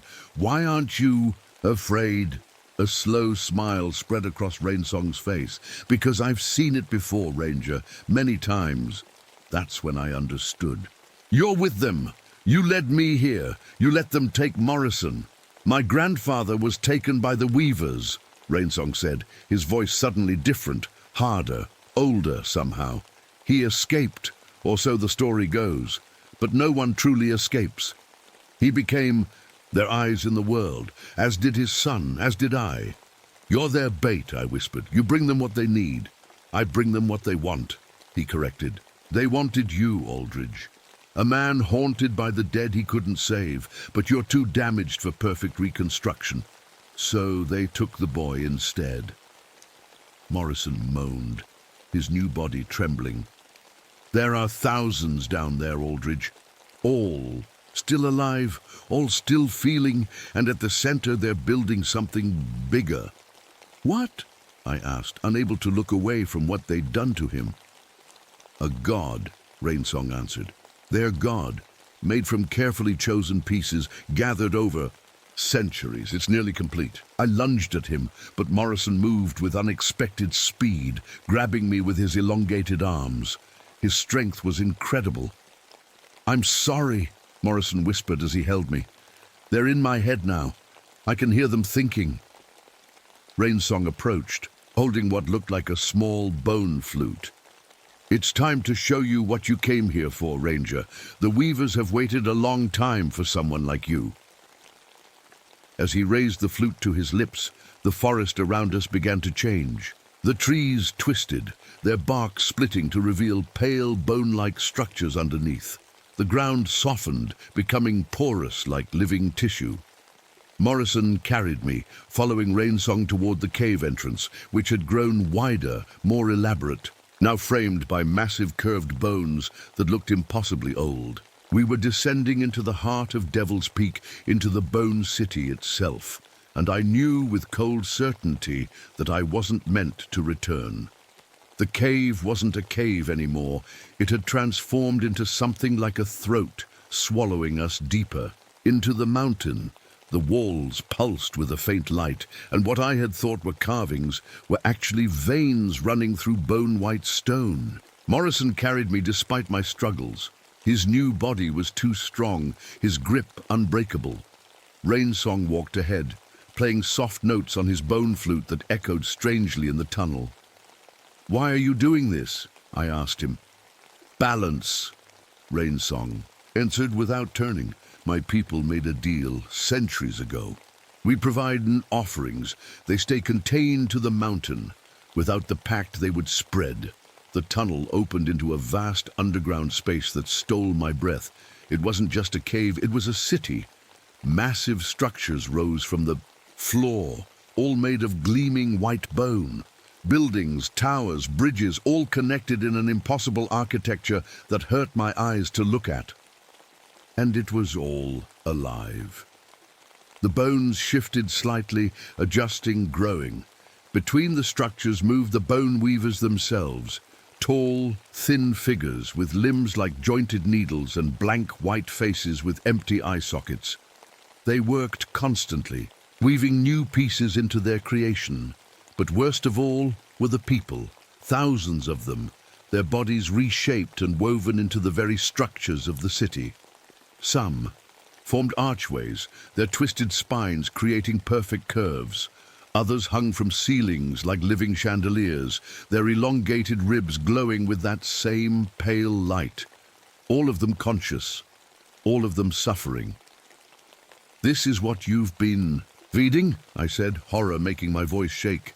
"For generations," Rainsong nodded. "Better a few than many." Morrison suddenly stumbled, nearly dropping me, his face contorted with effort. "I can't. They're in my head. But I'm fighting. Aldridge, you have to see what's at the center." Before Rainsong could stop him, Morrison lurched forward, carrying me deeper into the Bone City. We passed through twisted streets where the ground itself seemed to breathe. The weavers watched us pass, but didn't interfere. "They think I'm bringing you to them," Morrison gasped. "But you need to see, to understand." At the center of the city stood something like a temple. And inside, I can barely describe what I saw. It was a massive form, only partly finished but already larger than a house, a body being assembled piece by piece using specially selected human bones. Some parts were ancient, yellowed with age, others fresh and gleaming. The weavers worked on it constantly, adding new pieces, adjusting others. "Their God," Morrison whispered. "When it's complete, they'll expand beyond the mountain. They'll need more materials." "How do we stop it?" I asked, my mind racing. I still had my pistol, but what good would that do against all this? "You can't," Rainsong said, appearing behind us. "It's too late. It has always been too late." But as he spoke, I noticed something. Round my neck was the key to the ranger station's supply shed, where we kept emergency equipment, including the dynamite used for clearing fallen trees. Morrison saw me looking at the key. Something like hope flickered in his transformed eyes. "I can get you out," he whispered, "but there's a price." "Name it," I said immediately. "All these people, they're suffering. They'll never stop suffering unless—" I understood. "I'd be killing them all." Morrison nodded, his elongated neck making the gesture grotesque. "Including me. It's the only mercy left." Before I could enter, Morrison suddenly twisted, throwing me toward one of the bone structures. I heard Rainsong shout, saw him raise the flute again. But Morrison moved with incredible speed, using his new form in ways the weavers hadn't anticipated. He grabbed the bone flute and snapped it. The sound that came out was like a scream echoing through the city. The weavers turned as one, their blank faces somehow radiating rage. "Run!" Morrison shouted, his voice no longer human. "I'll hold them!" I ran, through the twisting streets of the Bone City, past reaching hands and pleading eyes. I could hear the weavers pursuing, their needle-like fingers clicking against bone streets. Behind me, Morrison roared, a sound of rage and pain and final defiance. Somehow I found the tunnel leading up. Maybe Morrison was guiding me somehow, using his connection to the city. I didn't question it, just ran until my lungs burned and my legs ached. I burst out of the cave into daylight. The ranger station was just ahead. I sprinted for the supply shed, fumbling with the key as I heard something emerging from the cave behind me. Inside the shed were 6 sticks of dynamite, used for clearing. They blocked trails. I grabbed them all, along with the detonator. I didn't have a plan, just a desperate need to end the horror beneath the mountain. As I turned to leave, I saw them. 3 bone weavers standing at the edge of the clearing. Behind them came Rainsong, his face no longer human, his skin pulling back to reveal bone underneath. "You cannot stop what has grown for centuries," his voice came, though his mouth didn't move. But I had to try, for Morrison, for the family, for all those trapped in living agony beneath the mountain. I ran back toward the cave, dynamite clutched to my chest. The weavers followed but didn't try to stop me. Maybe they didn't understand what I carried. Maybe they thought I was surrendering. I reached the entrance and kept going, down into darkness, toward the horror at the heart of the mountain, toward the only thing that resembled redemption. Behind me, I heard the clicking of bone fingers on stone, getting closer. I don't remember much about setting the dynamite. My hands moved automatically, placing the sticks in a circle around the half-formed god at the center of the bone city. The weavers watched me, their blank faces somehow curious. They didn't understand what I was doing. Explosives were too new, too human for their ancient minds to recognize as a threat. As I worked, I saw Morrison again.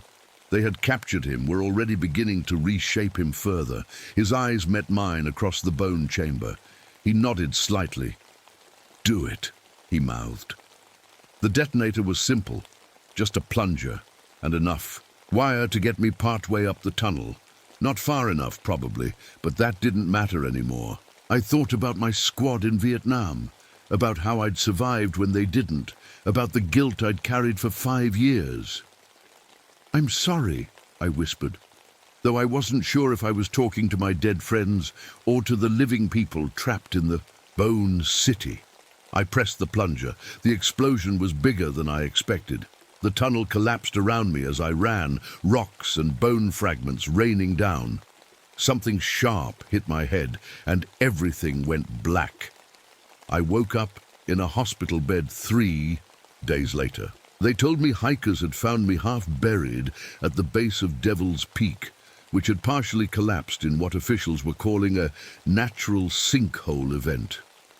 I was the only survivor. The doctor said I kept talking about bone people and living architecture while I was unconscious. They've assigned me a psychiatrist who nods sympathetically when I try to explain what really happened.